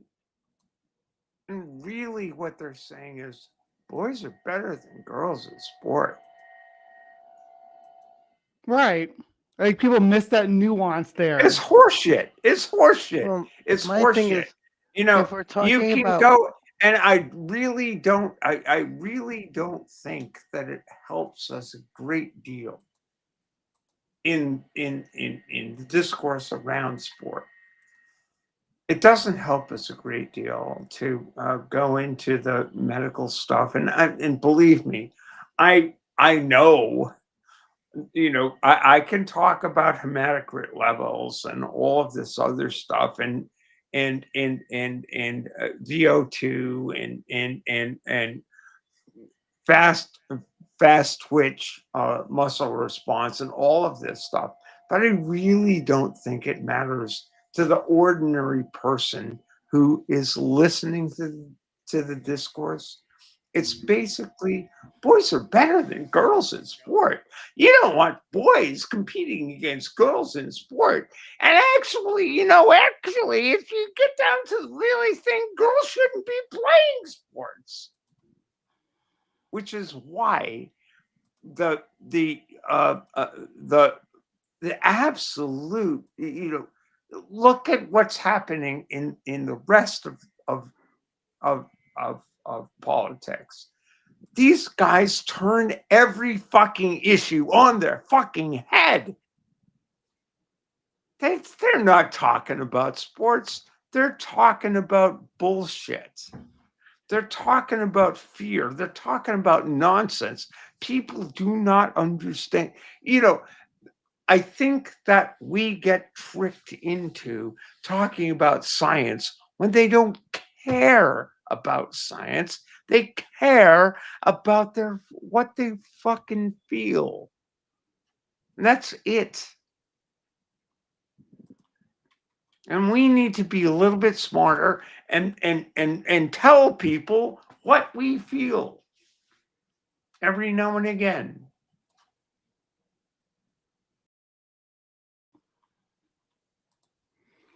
Yeah. Well, I can't argue with that, because that's, I mean, and that's one thing I say often. A lot of people want to talk about all these different things, like all the medical and all the clinical, all the scientific. And my attitude, see, I'll admit, I'm not a medical professional. I'm not a scientist. I'm a sports writer. But one thing that I look at is the scoreboard. And that's the one stat and the one piece of data that no one really wants to look at. What do scoreboards tell us? And here's what scoreboards have been telling us at the Olympic level. And Kirsty Coventry, I think now that you're the president-elect of the IOC, I think you need to understand how deep the issue is. The women's category does not need protection. The women's, more accurately, the women's category certainly doesn't need protection against transgender women. You need protection from men who run governing bodies who could care less about women's sports. Like, for example, one of your competitors in this election, David Lapontier, who has had two major cycling countries say that they can't have a national women's professional series because there's no money. Trans women didn't cause that. Austin Kellogg didn't cause that. Emily Bridges didn't cause that. The fact that sponsors don't want to step up caused that. I mean, you really want to protect women from something? Protect women from people like Larry Nassar. Protect them from predatory coaches and trainers and team doctors. Oh my God! Oh my God! Yes. I mean, the real fucking irony. I will tell you the real irony, and you know, I am, in fact, a U.S. sounding official. The real irony in that people need to understand that sporting bodies are like anything else. They're political bodies. There are discussions. People talk to each other. People know one another, right? There are judges, there are race officials, there are this and that. And the other. People know one another. They get together. There are conferences, and people get together and talk about these things. Trans people have been the least of the concerns of national governing bodies over the course of the last 15 years. It's only been recently, and it's only been because most of the people that are involved at the highest levels of sport are conservative old men. They don't want to talk about Larry Nassar, the Larry Nassars. They don't want to talk about the real issues. It is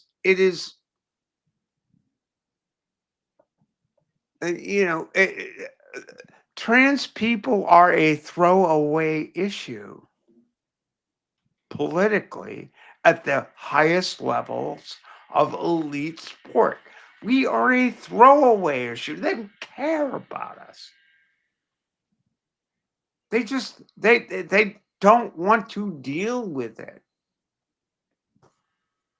Just like nobody wants to deal with it. I don't want to. It's like, but it's an issue that appeals to a broader public on a guttural level, on a guttural level. We're just being used. That's the biggest frustration for me. The biggest frustration for me is that's where we're at. I don't like being in this position. Look, I just got a job, right? Did I go in and say, I'm a tranny? Yeah, you should hire me. No, I fucking didn't. I walked in and said, I've been a sailmaker for 46 years. I know how to sew. I can do this shit. I can make this happen. I didn't do any of that stuff. It doesn't fucking matter.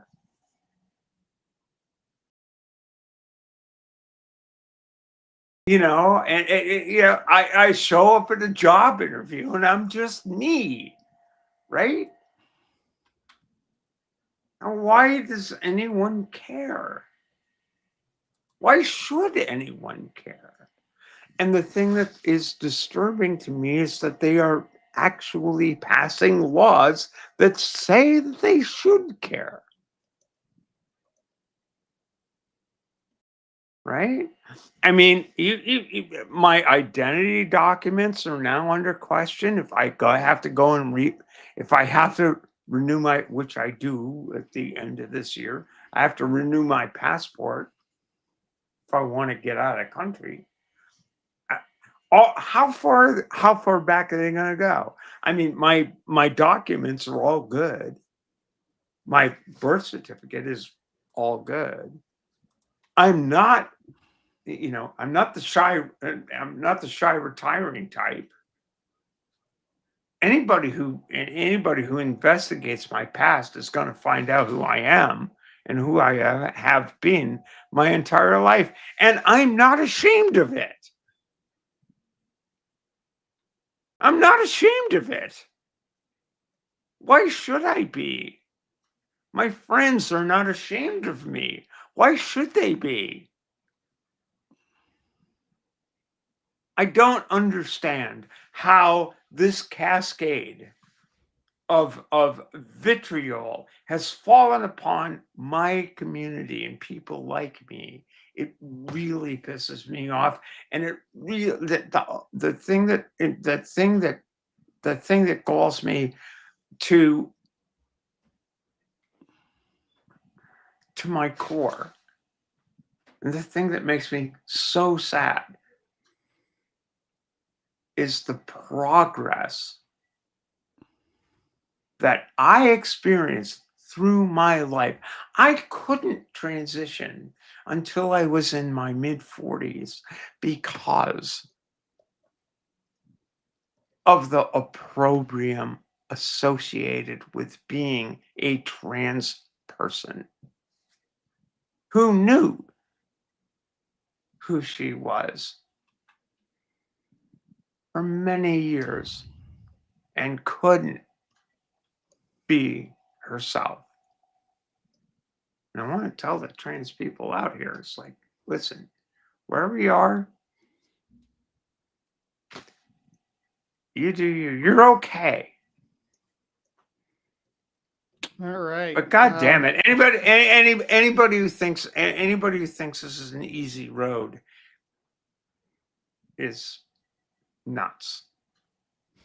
Anyhow, sorry. I went It's on. okay. I mean, I just like walked in from work and came in to do this show. So I have not like So been did I. home. And it's been like, yeah. So I'm gonna wrap things up here. I appreciate everybody who stuck around for the show. Yeah, it's good to see so many familiar faces, and we're here every week. We have a Patreon you can help support us on. We have a Discord server that you can join where we have tons of resources available for trans people, all directions of how to aid them and living the best life possible. So go ahead and join that as well. And yeah, any closing statements, ladies? I do. I have just a couple of things. First, a couple of housekeeping notes. I've placed the link for the Truck United documentary in the chat. I'll also place it in the comments after the show is published, and also the link to Edge of Sports with Dave Zirin. And since I was on his podcast this week, I'm going to put that link there, and also one more link that I'm going to put in there. And because I really believe that we need some trans joy, and the Truck United documentary is definitely trans joy. I was watching it this morning while I was putting things together, and it was worth it. It was definitely worth watching. But also, there's one more link that I'm going to put up for everyone, and this is something important. I mean, I'm going to put up the link to the 2022 NCAA Women's 500-yard freestyle final. That's the race that Leah Thomas won. There you go. Because that anniversary was this past Monday. It was It was done on St. Patrick's Day, 2022. And I want to say this again to Leah. I want to say it one more time. Leah, if you happen to be watching, I make a promise to you. I promise. And I'm going to get as many journalists like me to sign on this, that no matter what Riley Gaines and her merry band of transphobes try to do to strong arm the NCAA into erasing the records and strong arm the Ivy League to erasing your records, your achievements and your accomplishments will never be erased. No matter what they say, no matter what they do, as long as I can still type on a keyboard and as long as I'm still a journalist, and I will be till they're putting me in the ground, your accomplishments, Cece Telfer's accomplishments, Sadie Schreiner's accomplishments, Skylar Byler's accomplishments, any trans person who is a student athlete, your accomplishments will never be erased. Not on my watch. Never. I will never allow them to play newspeak on your accomplishments. I will never allow them to inksock in 1984 the things you've done. You earned it by merit. And Minas Verde, I want to tell you something. And also I want to tell Megyn Kelly something. Megyn Kelly, you are reprehensible. You see, I'll admit it, I took that personally when you misgendered my friend. And I'll say this right now. If you ever talk about me on your show and you misgender me, ma'am, you and I shall have words. And believe you me, my earrings will be off and Vaseline will be at the ready. Because you will not demean people I care about. And I'm tired of the right-wing press demeaning trans people with your ridiculous misgendering. But then again, you're all fake. I'm a real journalist, baby. Northwestern Medill School of Journalism, born and raised. I have 30 years. I have 2 Emmys. I have the stripes to prove it. I've worn out the shoe leather and I do it, and we do it the right way. How dare you and your kind demean my community in that way? How dare any of you? Well, you're not worth breathing. You are not fit to breathe my air as far as I'm concerned. Oh my goodness! I just opened our YouTube studio. Thank you all. Whoever put us over 600 subscribers. We have 601 subscribers. Yay! Thank you so much. We really appreciate this. Like, honest to God, that's neat. But Carly, that's when I was going through the apparently now defunct U.S. Department of Education, because you know what, the Department of Education, you must be fucking joking. Apparently, yeah. Anyway,